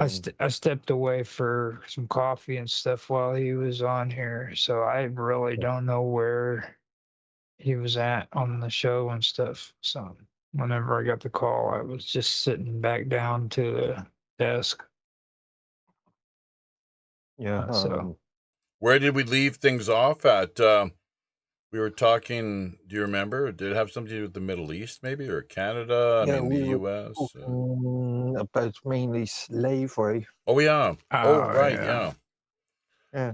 And do you Well, know? you know, I mean, Mhm. I see that stuff as really ridiculous, to be honest with you, because like here historically, okay, humans have always been a slave kind of mentality. Everybody put everybody into slavery. You know what I mean? And it's like we've been free from slavery for what, maybe 200 years Yeah. in the third. You know what I mean? Like, and not all countries are without slavery. There's actually slaves still in the world today. You Uh, know, we're Yes, actually there's still news. the allegation of white slavery happening in the Middle East, allegedly. The Barbary Coast. Or well, Allegedly, allegedly. What are you talking about? yes, Allegedly, the Barbary well, Coast is like again, 1.5 million people. Like history professors that have like, investigated, researched. There's they play with the numbers, fiddle with the numbers, like high ball, low ball. Then often it's somewhere in between, obviously. So there's no doubt. Irish. I think I mentioned earlier, just the Irish seemed during the potato famine. And even prior to that, perhaps, with the poor bloody Irish being targeted. Slavs. Look at the Slavs. That's where the name slave came from. Yes. Do you know how about in the west coast of British Columbia? They're called they're called the carriers. Do you know why? Why? Do you want to guess? No. Well, you guessed well. You figured out the Slav. You Well, unlocked that when mystery it without too much comes to difficulty. How about you, carriers? What do when they it do? comes to you, I would just rather hear you say it because I'm there's no telling what I'm going to hear you say. I just Oh, saying let it. let I Mark mean, let Mark have a shot at it then. It's like let right Mark there have a in shot. our faces, frankly. I dare not, what are they coming from you? That Feels could be anybody somewhat, else? yeah, that could be If somewhat awkward. yeah, like They're what called is it? they're called carriers. What do they do? Like pigeons? Oh man, they carry things. You're talking about Canada, right? Yeah. British Columbia. Yeah, the interior natives where I grew up in the central interior, British Columbia. They're not very good looking, many of them, as compared to the coastal natives and elsewhere who are kind of I thought that more was I thought that was the way all Canadians were. They're not too many of them are really all that good looking. we're talking about the natives, native Indians. Oh, the natives. Okay, yeah. Not people like me. No, that's right. So, Hey guys, I can't stay. I am in the middle of a quest to arrive at 1600 rating in chess. I'll be later, okay? See you later. So, Okay. I'll see you later, Yeah, alligator. you betcha. Yeah. That's pretty 1600. cool. That's pretty good. Yeah. Right on, man. Yeah. So I pursued chess for a little while, but it takes a special. I mean, I just don't have the IQ for it, frankly. I'm a I don't pretty even kind of try. average Me, potato. Roger, Yeah. me, Roger, and occasionally Tan, and we plays a game once a month. Roger and Caitley Well, Turner. no, hold up. They cheat. It's not real chess. What's their name? That is, well, that's Rhea. I felt bad about the last game Oh, I played Rhea. with Mark. Yeah. First name Daya. Last name don't know. Last name Rhea. First name Daya. No, first name Rhea. No, first name Daya. You got it wrong. No, it is. No. I'm slow. Yeah. It's been a long day. And you're even lower IQ than me. Like, what's going on here? How's that possible? I'm sitting here just being quiet because it's like he didn't even catch on to you for like two minutes there. Hopefully some of our listeners did. If there actually is anybody left out there who's bothering to tune in. I think there's a few people. So good stuff, mateys. weathering the course here. We will be back with Preston Dennett this weekend. I'm looking forward to that. Have you heard of Preston Dennett, either of you? I don't know for sure. I've seen it on your no, I didn't see it on. I just seen your Look it up. Type it post for in. today. Preston Dennett. Damn it. Oh, okay. He's an author. Not damn it either. Yeah, Preston Dennett. Yeah. Author regarding what? It's let me see here. Health I'm and having. wellness, or like architecture, or what does he write about? He's a Sailing. UFO and paranormal investigator. Mm-hmm. What more can you tell us? It's pictures, basically. He's done books. He's had undersea UFO base and in-depth. It won't tell me the rest of You're it. kind of on the fence, Mark, The with school- this kind of stuff, aren't you? You're like, oh, underwater bases and USOs, and oh, gee, this sounds a little weird. I don't know. Again, I was going to bring this up in when we were talking about what was Rebel and news and stuff, and I don't know. The older I become, the more cynical I become, I think. So it's like, show me, I'll believe it when I see it, kind of thing. Uh-huh. Show me the evidence. Yeah. So, well, yeah, that's reasonable, and more cynical. But hang on, but Mark, you're someone you're open-minded that it's possible, but you just haven't experienced it directly. Is that right? Can I comment? Oh, hang on, let him respond. Mark, Just before he says that, let me say something. Just one quick thing. He has actually gotten better since freaking me and him started doing our shows together. Okay, so this whole getting older and more cynical is just I don't get that, dude. Like, he's actually more open-minded now than when I first met him, dude. I don't know. I've always been open-minded per se, but I've been more sort of, I don't want to say controversial, argumentative. Like to bring a much more grounded point of view. Yeah. Into a lot of our conversations. That's all I wanted to say. Grounded, yeah. So so you're not really one for the sky, is what you're getting at. You're not flying about throughout the cosmos, across the skies with airplanes or drones, or you're a true blue terrestrial. He doesn't say poppycock anymore. Or what about malarkey? When was the last time I said poppycock? He says malarkey still. He does say malarkey. Mark. Malarkey. Mark Malarkey. Does he say malarkey? Hardly. Sometimes. That's usually with that's Mr. Irish. Robot.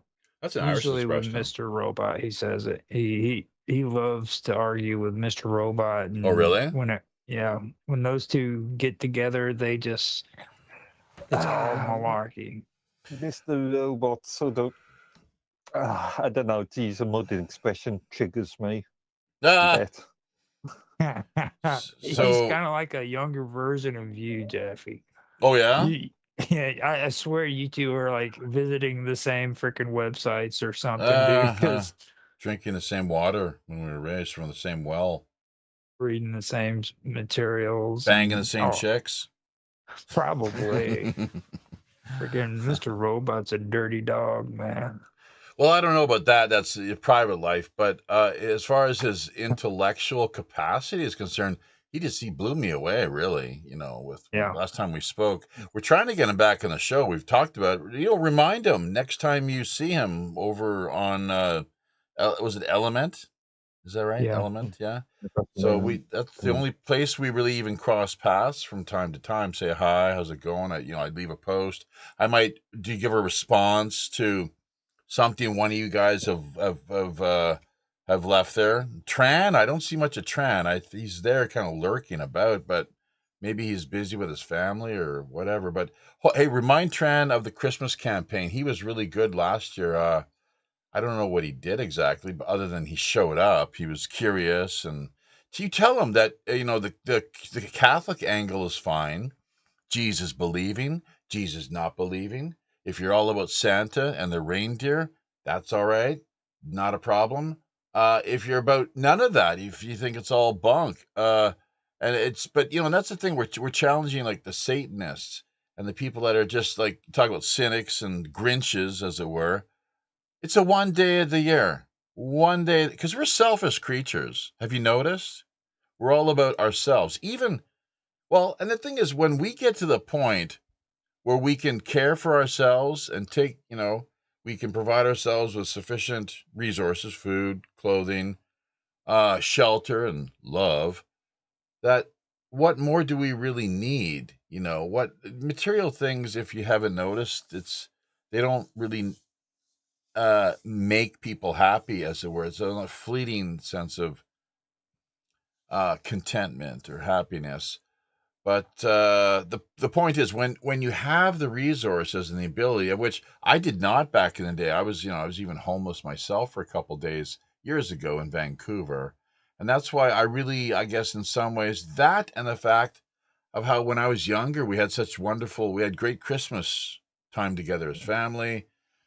I really love and appreciate the work and effort my dad did, even though he probably doesn't know that or understand. He will when he dies, I think. He'll get it finally. But he did a great job, and with eggnog. Eggnog was always blast, and I love making eggnog here every year. Got to make eggnog every Christmas, or I mean, hey. Now, will it be spiked with a little something? Maybe, by God. I got this new job. I'm feeling pretty, not randy, Mark, but most people like, Randy? What's that? Because they don't understand the British slang, right? I love British slang. It's hilarious. It's like, Just one minor bollocks, point. Just bollocks, one minor bloody point. bollocks. You're showing your sort of North American sort of thing, because you said Christmas is really a one day sort of thing, but from a European tradition, it's more 3 days, if not longer. Oh, well, that's why we do the 10-day campaign, because it's really, it's now December. It's cold. We had snow last night. We're slowly moving in, and it's like we're going into what's the first day of winter?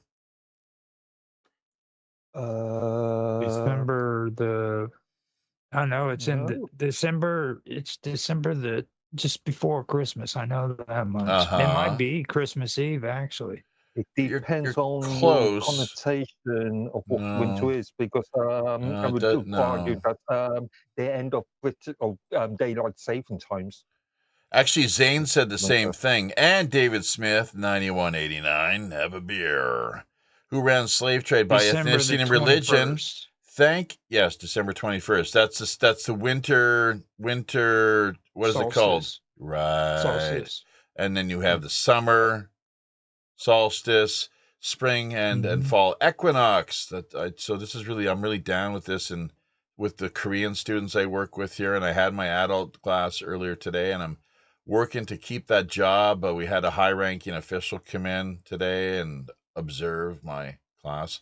I've got an interview with them tomorrow, so we'll see if I make the grade. It's kind of up in the air. I really don't know, but I've talked to my students, and I've said to them, if you want me back, go down and lobby, do a or organize like a little sort of demo, make your voices known and your opinions heard. So, provided that they're not, it's not the whole two-faced business that you hear so much about, because that is it's quite universal here, really. Universal is a large extent, but it's something that you find quite heavily entrenched, I guess. Zane might agree. Speaking of Zane, we have a comment from here as well. So David Smith, once again, have a beer. Who ran the slave trade by ethnicity and religion? By the way, we're looking at one of our press friends from out of Gaza. We got to check and see if these people are blue check mark or not. That'll do the trick. There's the former late great Alan Watt and his dog Hamish. Now, well, what would you say? Well, they've both passed on to the next life, essentially. So upward and onward onto who knows where their next destination will find them. But I'll tell you something with the NDEs, Roger, and I'm not sure how much you've looked into these, but the NDEs, you know what that stands for? Near death experiences. Yeah. Right. Yeah. So you have these flatlining, and there was a book written, and it goes back. It goes to the Bloody Republic, for crying out loud. There's something, if you've studied this, you may have. It's called the Myth of Air. Hmm. And you look at that story. It's like this guy has an NDE, and he's trying to share his recollection, his memory, as the story of the experience of what he went through. So, and that's why I think why people like Christ and others, they could see, this is the NDE offers us like a cheat code to death. Basically, we're able to see it's like, wait a minute. It's like Socrates talked about. He said, well, why do people have to think it's anything worse than what we have now? Why not? It could be something, who knows, maybe something better, which the people who have the NDEs, most of them, they say it is. So as long as we can maintain a balanced, quality state of consciousness and make that heart connection, that's really critical. I would argue that the next life we will be, how would you put it now? We won't be disappointed. Let's leave it there. Go ahead. With me, when it comes to the near death experiences, I've been doing a lot of research with from people like Ian Stevenson and Yeah. Rupert Sheldrake. Right. Now they take it even farther into reincarnation. Well, of course. And with that, I find it really, really fascinating Well, because yeah. they have like so much stuff going on. Yeah. It just blew. Like a lot of people don't even understand what's actually taking place Yeah. whenever they talk about ascension, like Jesus rising from the dead after. Okay, that's 100% ascension. Okay, it literally describes him ascending into heaven. You know what I mean? That's Right. ascension. And it's amazing how it's like the one thing holding us back is our freaking own it's our own freaking we try to make everything logical. You know what I mean? That's why we have religions. It's because we have to have an excuse and an explanation for everything. You know, where well, that's part of it, but also that's more the extension of the whole mind control agenda. well, you Hearts and minds, right? You have two things working there. You know how we talked about like the spark, Divine spark.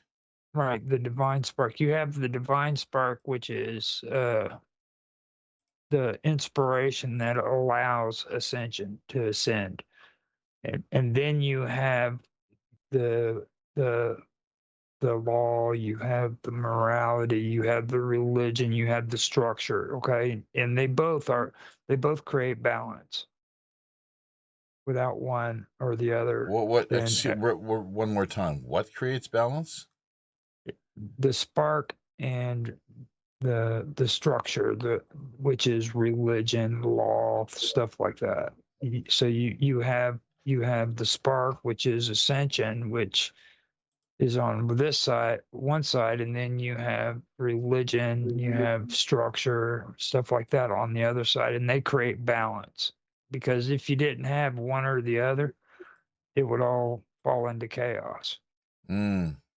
See? All right. So I've heard that being described, an egg being an analogy for it. You can point, yeah. Well, see, that's what I get into. I'm into the whole theory of the cosmic weave and the cosmic egg. Well, like I was talking about earlier, mentioned his business: money, media, military, and mafia.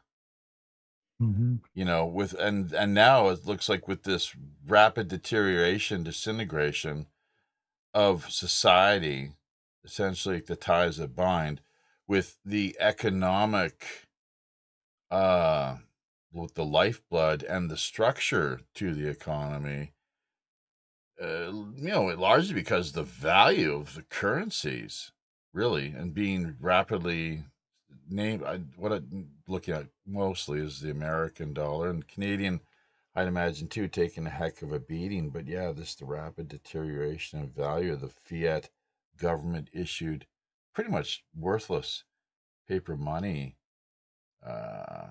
product, via the plot that was hatched off of Jekyll Island in 1913, thanks to, who was it? J.P. Morgan, I think the Rockefellers and all the Warburgs, probably the Schiffs, all the usual suspects. And with, I guess it was the Rothschilds overseeing everything, from what I understand. It's the way that this phony Federal Reserve System came together. Never can be audited or held to account. And similar, I think, with Canada, that right in the lead up to World War One. I need to research that a little more, though. It's like the Bank of Canada and the whole the deal there. It seems to be just completely absurd and nonsensical. And now, of course, we have these alternative currencies, starting with crypto and electronic digital credit.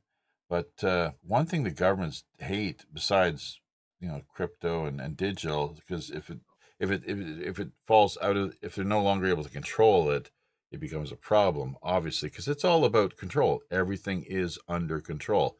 Or if it's not, that's an issue, and they've got to take steps and measures to establish that. But oh, bloody hell, yeah, I need to dose myself with more ginkgo. Robert's talked about this DEA. We had a ginkgo product here in the house, but DEA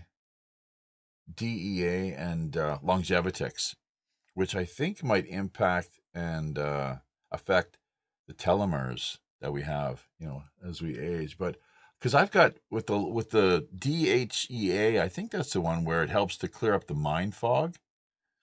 I can somewhat manage to string the occasional sentence or two together, that my line of reasoning and the number of thoughts that I'm able to hold together at one time, isn't really as impressive as it ought to be. Sometimes you have ideas that are there that you set aside for the moment and you want to come back to, and then it just, before you're able to, they've just disappeared. We were talking about chess earlier, and some time ago, I think me, Tan, and Ria were talking about Alzheimer's and studies in how games like chess can aid in, well, possibly can aid in reduction in so-called brain fog and Alzheimer's. And play a few games of chess. It might actually help your thinking process. Reduce screen time as well, too, I would argue. I'm not an expert, but this is just, we're education, entertainment. It's what we're all about here, folks. Once again, I'm not sure if you heard the disclaimer or not during the break, but legal, health, and financial matters. Seek out the properly credentialed professionals. Don't necessarily listen to us, but use your own discretion, of course. Really. So, and talk to people, talk to friends, and especially with chess. Though I've been playing chess with Mark and Rhea for a while now, and it hasn't done absolutely nothing for me. Okay, whatsoever. I'm horrible at chess. I'd like to try some chess with you guys. I would. I'd love to try it. How fast? Like, when each move, is it like they do crazy horse, which I don't really like it, because, like, how in chess you're supposed to get your pawn to the other end before you can bring a piece back onto the board. Yeah, they can just put it on there whenever they feel free to. That's not quite. If pretty silly. You go back to the game on suddenly. Bobby Then there was, Fischer would never approve. Well, I remember you mentioning it before to me, and I said that I would never do that because that's just illogical, and anybody who loves chess would never allow such a thing to take place. Okay, Spock. Well, I'm just there's saying. multiple different rules. There's different rule sets. Well, with you can chess, do so house these are- rules if you want. Of course, you can do anything. House rules, right? Sure, to any game. That's right. And I don't compare chess to like other games. Like I don't compare it to checkers. And I'm not good at chess either, hey, you know. We But- have checkers. There's a game here in Korea that they have. Oh, and there we go again. The name. Go. No, the Paduk with the black and whites. No, that game. That game irritates me. No, this is called Jangun. Maybe it's kind of like a chess that I think may have been imported from. I don't know exactly, but I'll tell you what, like maybe the Middle East or something like that, and ended up here in Korea years ago. But did you hear the story of this like the president of Kazakhstan or Uzbekistan or one of those stands over there, Central Asian region, at about 10 years ago, I guess it was now, that he stated in his view and opinion that chess, I think Zane remembers this one, chess had originated and was gifted to humanity from aliens. Look it up. I think so. Look He's it right. up. Like revisit if you got a chance there, Roger. Just taka go to work on the keyboard there and see what you can come up with. So, Well, I mean, I've dealt with Rhea, Mark, and Tan on this whole chess question, and trust me, I've dealt with aliens. They're complete aliens to me. Tan out of Toronto Tan, right? First name Dark. Now you said is chess. I'm gonna ask him if chess is a gift from the aliens. Are you doing Chat GPT? No, just regular Google. Oh, screw Okay, Google, that's man. right. What the hell are you doing? Why don't you use DuckDuckGo? Well, I mean, it has an AI more- feature in it. It depends on what you're looking for. If you're looking They're for data mining, more man. specific- They're data mining. Dude, DuckDuckGo does not data mine, supposedly. Remember, They love the DuckDuckGo Ukraine, gets though. its- Go Ukraine. Remember, DuckDuckGo gets its data sources from both Bing and Google. Well, but they don't data mine, supposedly. They're not supposed to. Well, according to Google, it says no, chess was not a gift from aliens. Was it claimed? Who claimed? Just put it. Who claimed? Chess was. Its origins are in India, where an early form called Chaturanga appeared around the 6th century AD. Tangi. Tangi? Yeah, go ahead.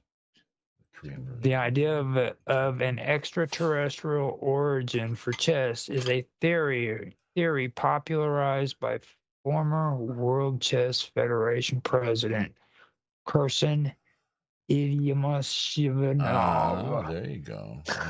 Okay, so via what? Uzbekistan, Kazakhstan? Oh, he claimed the game's global and simultaneous appearance with similar rules suggested an alien source, a claim that is not supported by historical evidence. But they don't. Yeah, it's well, it appeared in every part of the world all at the same time. No. Chess did? It's a historical progression. What? Chess appeared all over the world at the same time? Yeah, that's what we just suggested just now. That's what it said. I don't suggest any of this stuff. Because it's like I said, when it comes to chess players, they are all aliens, dude. Oh, well, okay. Hang on to put the brakes on that for a moment and just collect your thoughts. Zane Ivey via fake book telling us that yes, Changi is the name. Something about Shekel Island. Jekyll Island. Okay, Shekel Island. Okay. That's pretty funny, I guess. If you want to go out there, without the 5 me ODMT, or whatever that is. I guess it's some kind of psychedelic trip or something. But give the Jane Roberts Seth material a read. Okay. But hang on a second. You might know a little bit about Seth, Roger, or Mark, Yeah. but hang on a second. So, and once again, I'd like to revisit who ran the slave trade by ethnicity and religion. David out there, hopefully still listening, or people wondering as they check out the playback here via the archives.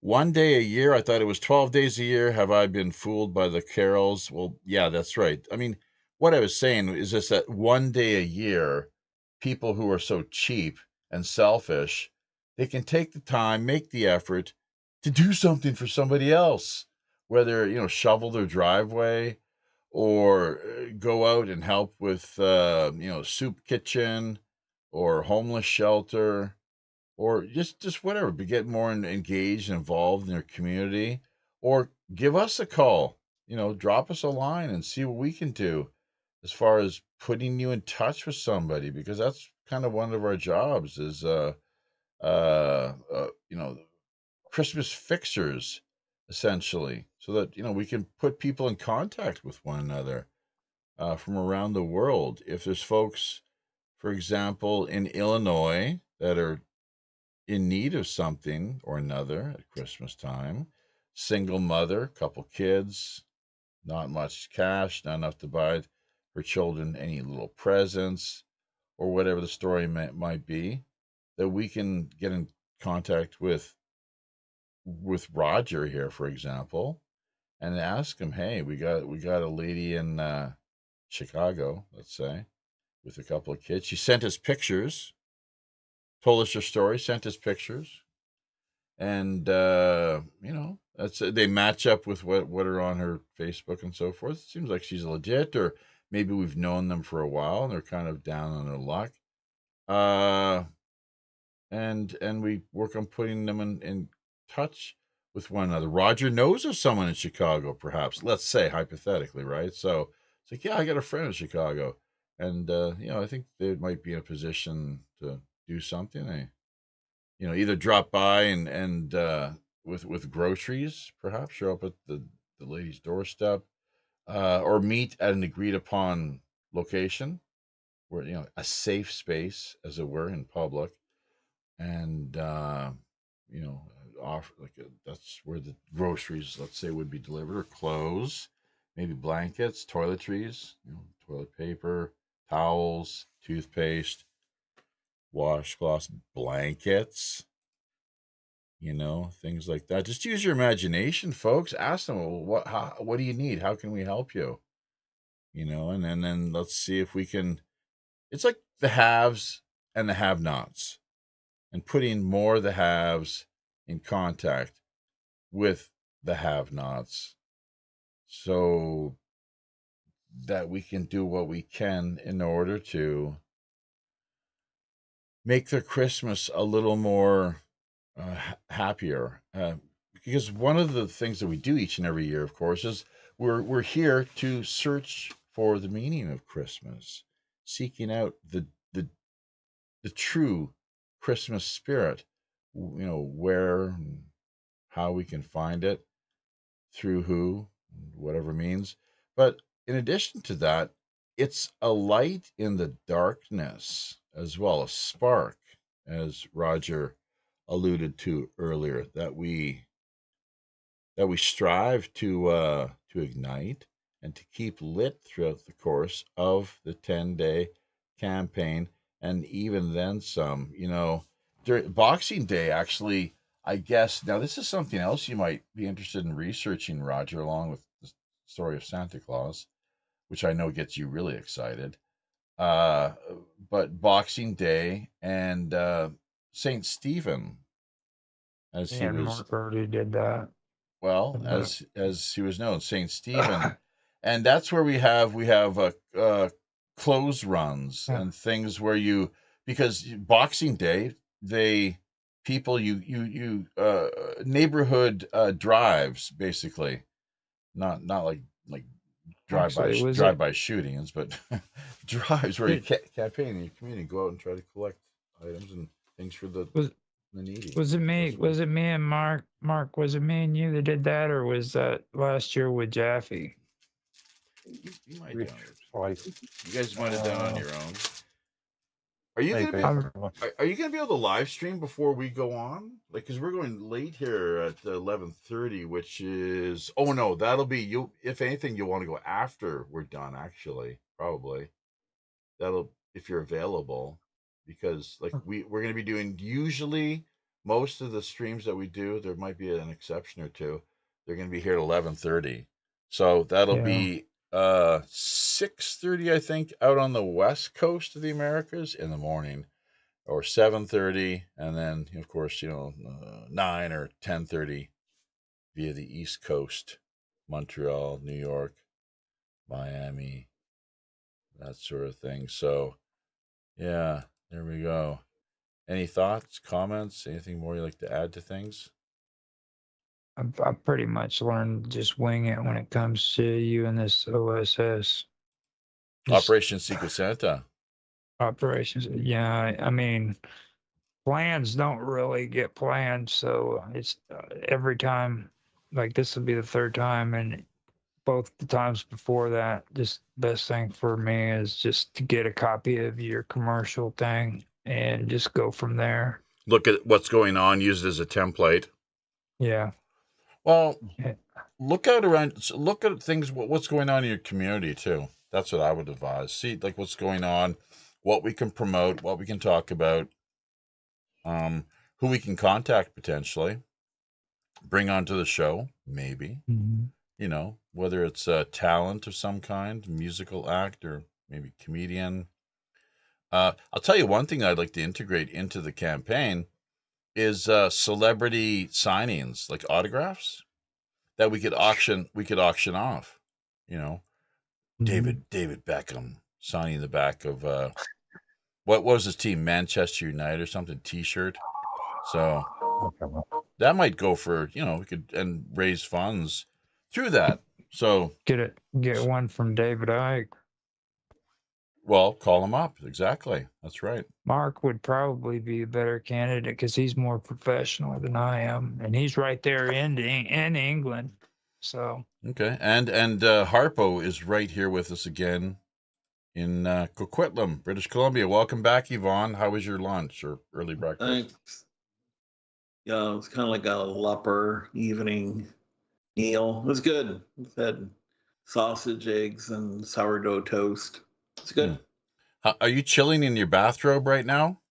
Yeah, it's my woolly bathrobe. Sorry, a sexy creature there. My God. Well, nothing kinky. Don't make them blush. No. Yeah, but it's warm. Kinky, yeah. And how's busking going? Good. I took the day off. Okay. Yeah, it's funny. Yesterday I was busking in front of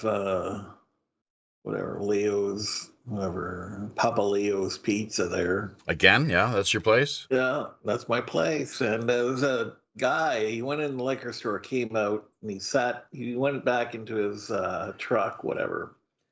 And he was right in front of me, about 10 feet away. Yeah. And I was doing a couple Stan Rogers tunes. Oh, cool. And then he, I saw his windows down. He was just kind of sitting there, engine off, just hanging out. And then about 10 minutes later, he got out of the truck, walked over to me, smiled, and put a bill in my cup, a little tin cup. And he said, "Sounds good." I'm like, "Oh, God bless you. Thank you." And I figured he probably threw in a 5, most people put in the blue, And I'm looking at the cup and I'm like, holy crap, that's a 20. Like, should have been 100, cheap bastard. Yeah. But I'm like, thank you, Lord. Wow, that's really cool. Well, how much so did you make? I took it out, put it in my wallet. Yeah, how much did you make? About $26 yesterday. How many hours? 20. 2, I was 3? just I only played just under 1 hour. I see. It's pretty good though. But it's good for a day. But I mean, usually it's about $20 an hour, 18 to 20 an hour. Well, that's and now are you do you think so? Take a day off once in a while. That's I would argue that's important to rest up and get some refresh, reset. My fingers. think about maybe like new songs you might want to practice at home and integrate into your playlist, but also you give the public a bit of a break too. It's like, where is he? He's usually here. He's not here today. What's going on? You know, because you don't want to Oh, that's a good overdo way. it.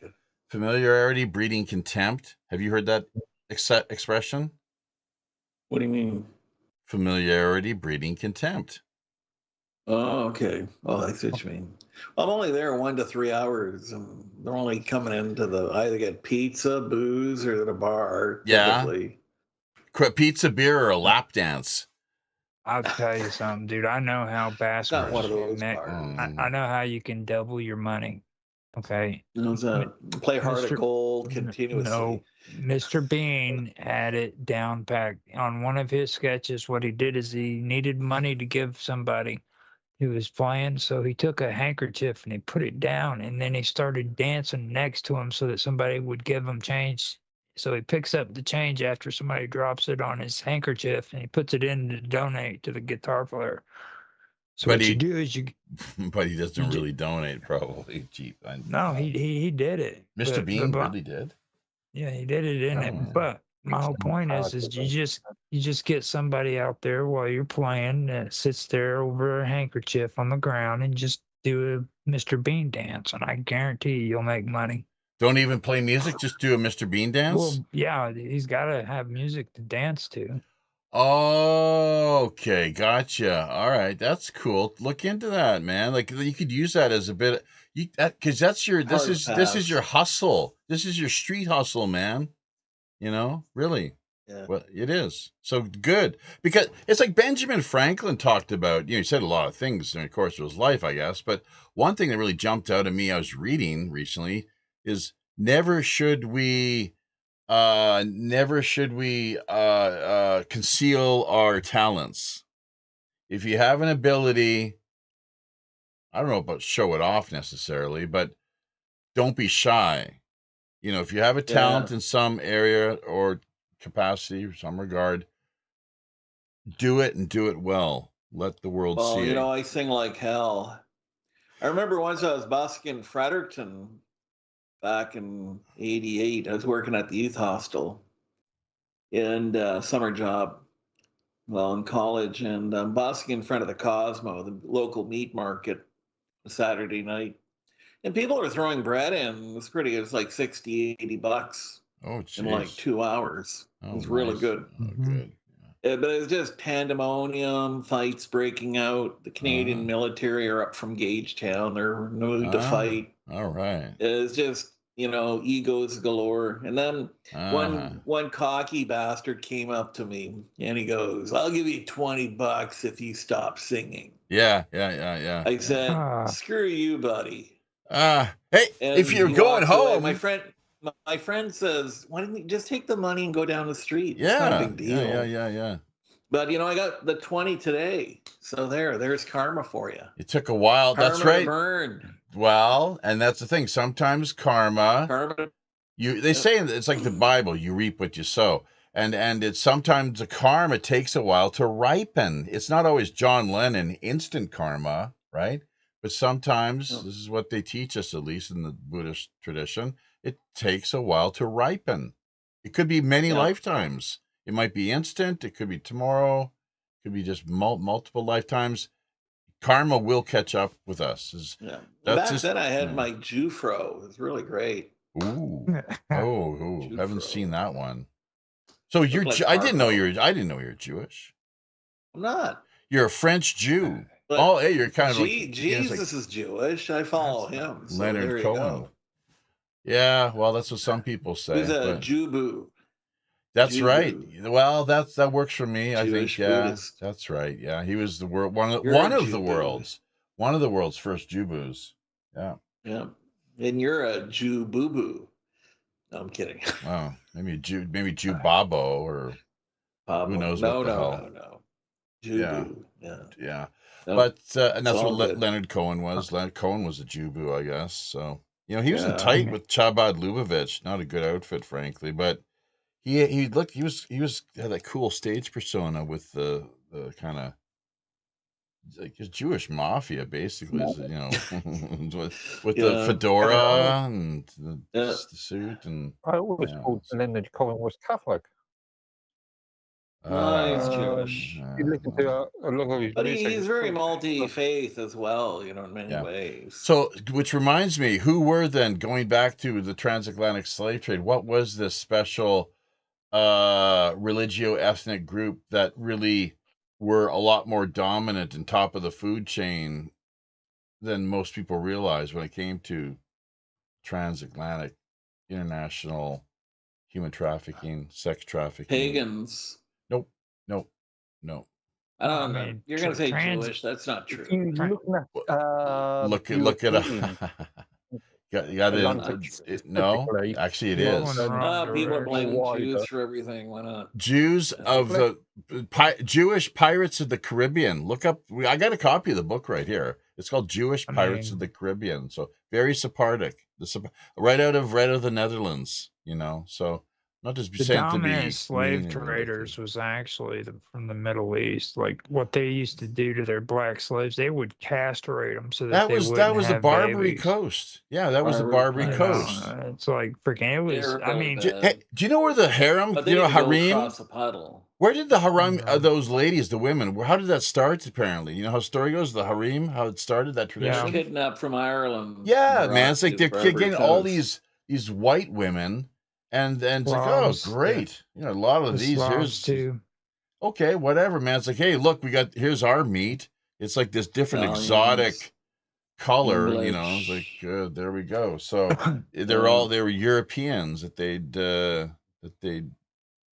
dispatched Well, or disposed Africans of. too. They did it to all of them. It's like whenever they talk about the African slaves, like the African slaves were actually put into slavery because of their enemy tribes that would capture them in battle and then put them on ships. That's right. That's true, Hey, too. guess what happened? Guess what happened? Guess what the coastal Indians of British Columbia and probably the whole western, you know, all the way down to southern tip of South America. Do you know what they did? Guess what they did? What they do? Caught fish. The same fucking thing. They did the exact same thing. It's like, don't take us. Don't take us. Here, take these others. Okay, and then slave traders come in. It's like, look, we won't take you. You bring us some quality slaves, and maybe we can do business here. We won't take you, you know, and your family, but you have to bring us some meat. We want some. Yeah. We can traffic here. Some people we can put into bondage. I went to Expo sold out 2012 the in same people. Yeoju, down south, and I went to the Tunisia Pavilion. And I go in there, and there's like friggin' Anne of Green Gables there. Red hair, freckles, I don't tan, I stroke. You know, and like, oh my gosh, like a white girl from Tunisia. What? And I'm like, she must have been like a descendant of slaves that were. You're talking taken about from like a Ireland. real life person? Yeah. Yeah, it looked just Actually. like Anne of Green Gables, and she worked at the Tunisia Pavilion. And You her know, family had there's- been in It's really Tunisia for bizarre. hundreds of years. You know, there's native white people from Africa, right? I know, but these look like they're from Ireland, like Right. very fair haired and like red Yeah. hair. Well, yeah, and Tunisia is North Africa. It's part of the Barbary Coast, yes? Yeah, Morocco? exactly. The pirates. Yeah. Do you know? And apparently, who helped show them how to sail and really make the most of the navigational technology? Do you know who did that? Who gave away all the secrets? The Arabs. Vikings. The Vikings. Vikings. The Vikings. Oh, the Vikings. They love their they actually have settlements that go all the way back, man, in Africa that are like Denmark and Holland styled. Outposts in Africa? The Vikings had outposts? Yes. No, I know they're in Malta. That would not surprise me. And here's the thing: we've all heard about all heard about the Silk Roads, right? Mm-hmm. Where do they run from? They run from everybody. They talk. Well, they're different routes. One is the India top of to- the Black Sea Yeah. out to Xi'an, China. Yeah. Then another 'cause it, one like, runs through kind of Turkey and Iran. they're not really like one distinguished, Sarmag Khan, you know what I mean? Like there isn't one Pakistan. trail, There are a couple basically. routes. Right. Like it's pretty interesting how that works out because like Right. you have the ones coming out of China too that people don't know very much about. Dunhuang, remember Dunhuang? Yeah. But what I'm getting at, those are the ones that run from the Middle East, then the Eastern Mediterranean, let's say, in Asia Minor, the Near East, all the way across. The Levant. Yeah, and then they go east. But the point is, there were Viking Silk Roads too. Look up Viking, type in Viking Silk Roads, and it's really interesting to the point where, for example, and who knows what they've tried to hide over the years. They always do this crap, of course. Let's not kid ourselves. But there was all the way up in Sweden, there was a hoard, like a Viking hoard was discovered, and they had all this like exotic, jewelry and plunder and so forth. But inside, one of the most interesting items was this little Buddha, which had all the distinct features of originating from Gandhara in northwest India. Who's monkeying around there on the keyboards? That's probably.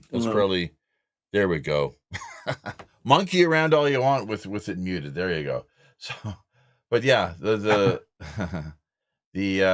Viking Silk Roads, fascinating stuff. So, and the Jewish pirates of the Caribbean, for real, and they played a lot more prominent role than what most people have any idea. There was Steven Spielberg put out a film called Amistad, and it's interesting the way this he portrayed, framed history. The Hollywood loves this stuff, and it really irritates me anytime they tackle anything historic, because I can guarantee you 90% to the people, is that maybe high figure? I don't know. But the vast majority of the people leaving the theater that night are thereby convinced that's the way it happened. Something that I kind of bought into as a child, but just, you kind of evolve over time and reach what some regard as the age of reason, and, are able to maybe see things in a different light. So, gentlemen, Yeah.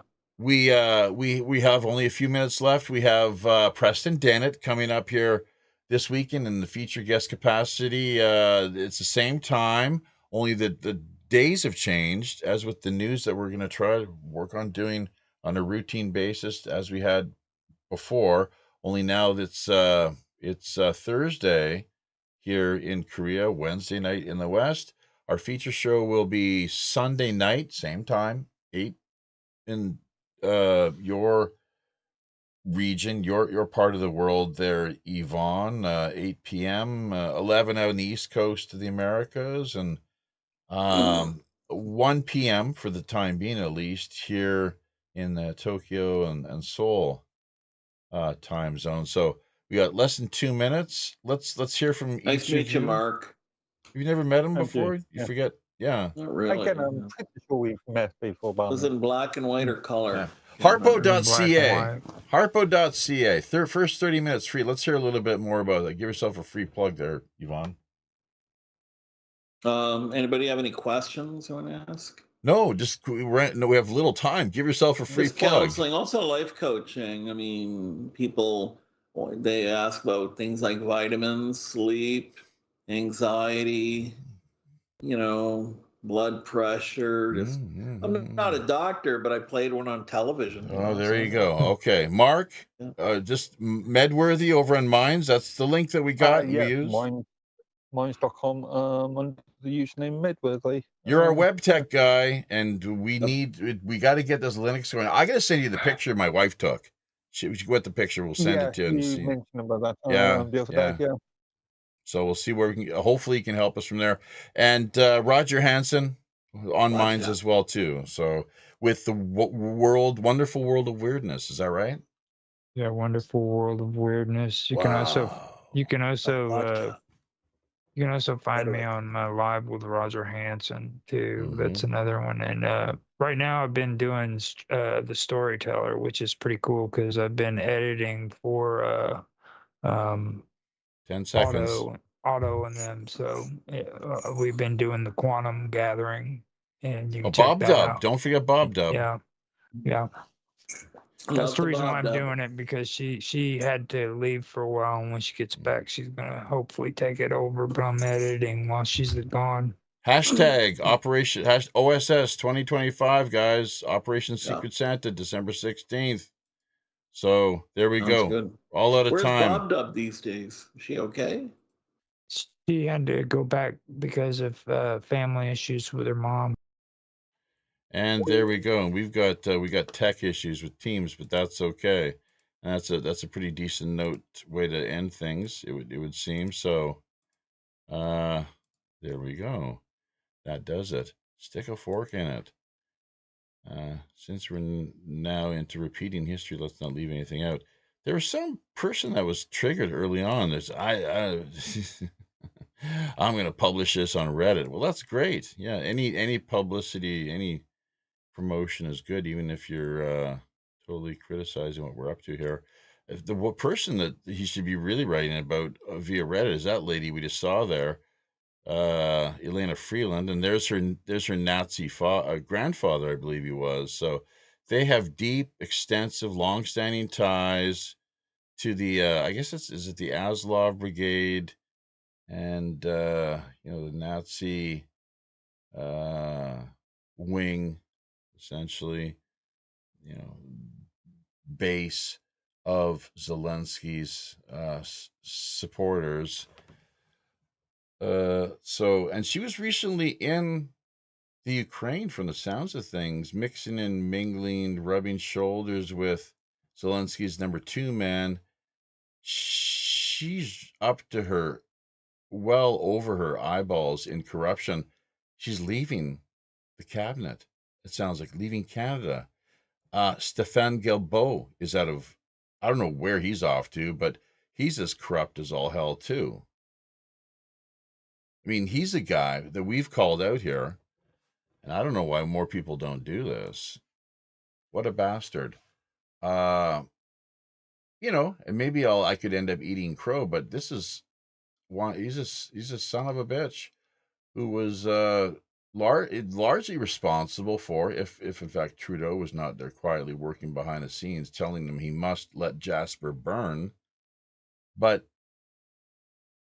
essentially, he was the one responsible for issuing orders to the fire crew a couple years ago in Jasper to stand down. They were ready. They were there on the ground. They had the helicopters ready and prepared. The initial attack fire crew were in place and champing at the bit. I guess champion as in champion. But they were ready to go, and then the order came from on high to just stay put, stand down, let it burn. Order out of chaos, folks. Creative destruction.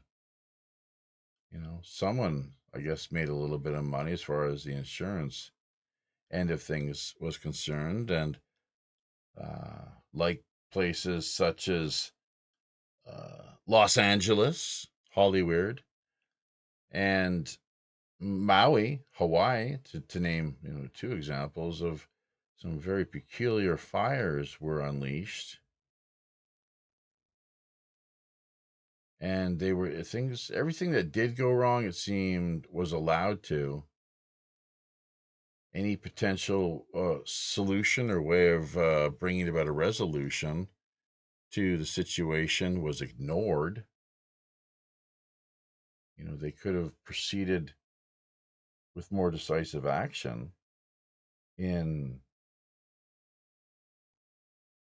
putting an end to the fires. This just didn't happen, unfortunately. So Stéphane Guilbeault holding directly responsible for that one there, and I don't know how many people in Jasper citizens, either present or former, are aware of this.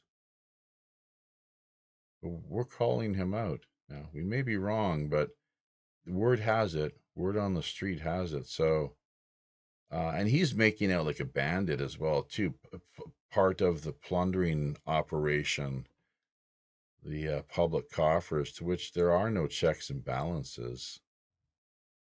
As per the U.S., there's very little in the way of checks and balances that I can see. Maybe we're missing something. You know, these people can essentially get away with murder. And it doesn't really seem to faze them in any way whatsoever. Pure, total, completely unbridled psychopathy. What some on technical front would refer to as the ponerology of power. Look that one up, folks. Big word, ponerology. There's a great professor right there, Dr. Chiang. He covers a lot of really great subjects. Guy's really brilliant, real genius, academic black belt. There's no doubt about that. So check him out on YouTube. Good old Linda Ronstadt. Oh, lordy lord. Back in the day, I had a friend whose mother grew up with Linda. Now, it wasn't Phoenix. What is it? That small little place in Arizona. Anyways, this is a little smaller city, so I remember the name. I guess it was American. It would make a bit of a difference, but there we go. So, North African phenotype was very different in the old days from the Arabic, before the Arabic invasion, says Zane Ivy. Well, that's interesting. North African phenotype was very different in the old days, before the Arabic invasion. Well, I guess so. There would be more of a European influence, presumably. And let's not forget Shakespeare's Moors. Who was the character? I don't know if it was Hamlet. My God. Oh, jeez. You think that this is why we have wingmen and women on hand, where we can possibly manage the Moorish famous character in one of his plays. Is it Macbeth? Hamlet? No, I just can't quite recall. I was more of a Shakespeare expert, I guess. It would come more easily to mind. But there we go. I need to double down with the dosage of ginkgo. By the way, I forgot to mention, had a live gig the other night. Went out and played 3 songs. First time I've actually performed live in about 10 years. Got a lousy manager here. It's terrible. So the most I ever get up to is sometimes just recording scratch demos on acoustic guitar, and that's about it. But it is kind of fun because Audacity, it's enough. People, might not realize it, but it's sufficient so that professional people listening are able to get a sense, an idea of what's going on and how capable you really are. But I was the only person there without any lyric cheat sheets or, uh, chord changes in front of me. Everything was, essentially stored in my memory banks, and managed to pull it off. We did Soju and Tombe.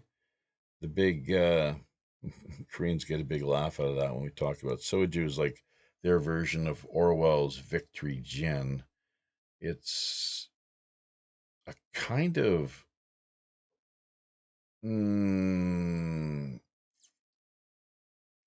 I don't know if it's potatoes or rice that they use to make soju, but as far as the central key ingredient and element that makes up their alcohol, but it is a kind of victory gin, and trust me, it's like we're here living in our victory mansions, victory cigarettes, victory everything.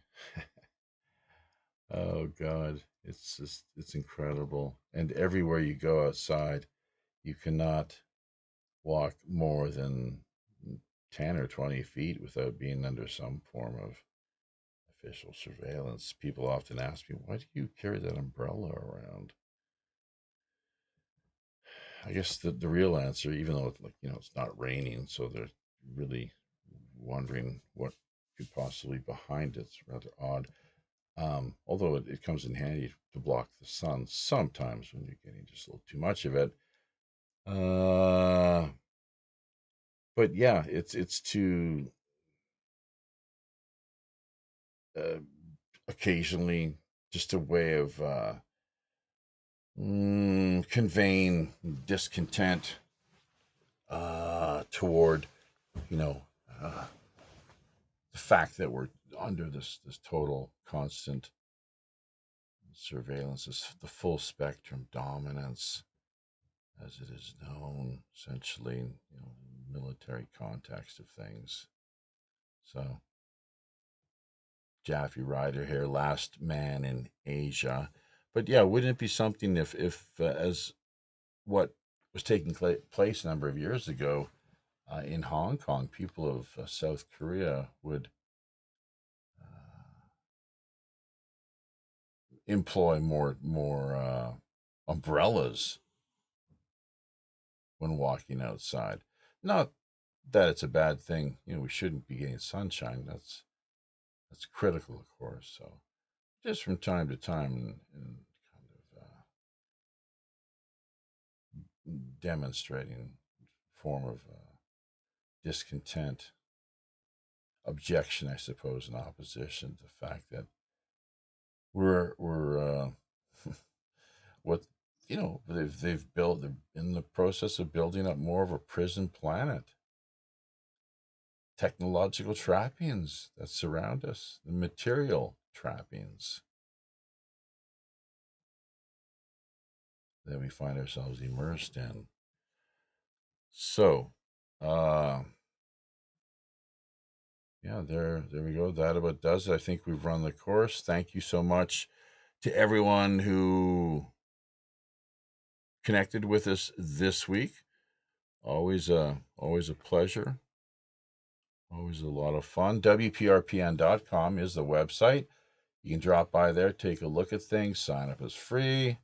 Pirate One Radio at protonmail.com is our main email address. It's pirate the numeral one radio at protonmail.com. If you have any show suggestions or guest ideas, that's the way to do it. It's also our PayPal email address if you'd like to help us out on that front. We have a Patreon presence. We have merch up for grabs. We have via D Live, the digital end of things way that you can help us out, so on and so forth. Just encourage everyone to think outside the box. Keep in mind that half of everything we manage to generate goes directly back to charity. Hashtag WWRHD. What would Robin Hood do?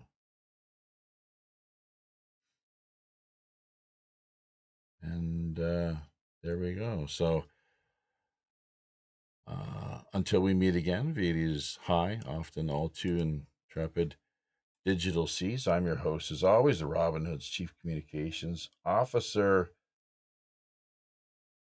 Jaffe Ryder.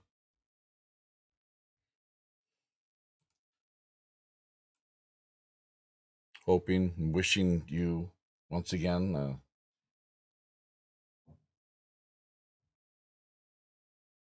full enjoyment and pleasure of the remaining days that we have in the week here until we hopefully reconnect via the upcoming feature show with Preston Dennett. Same time as always, 8 p.m. Pacific Standard Time, 11 on the East Coast. That's Monday, 1 p.m. here in the Seoul, Tokyo time zone.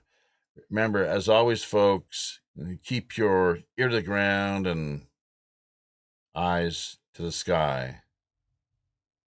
Tally ho.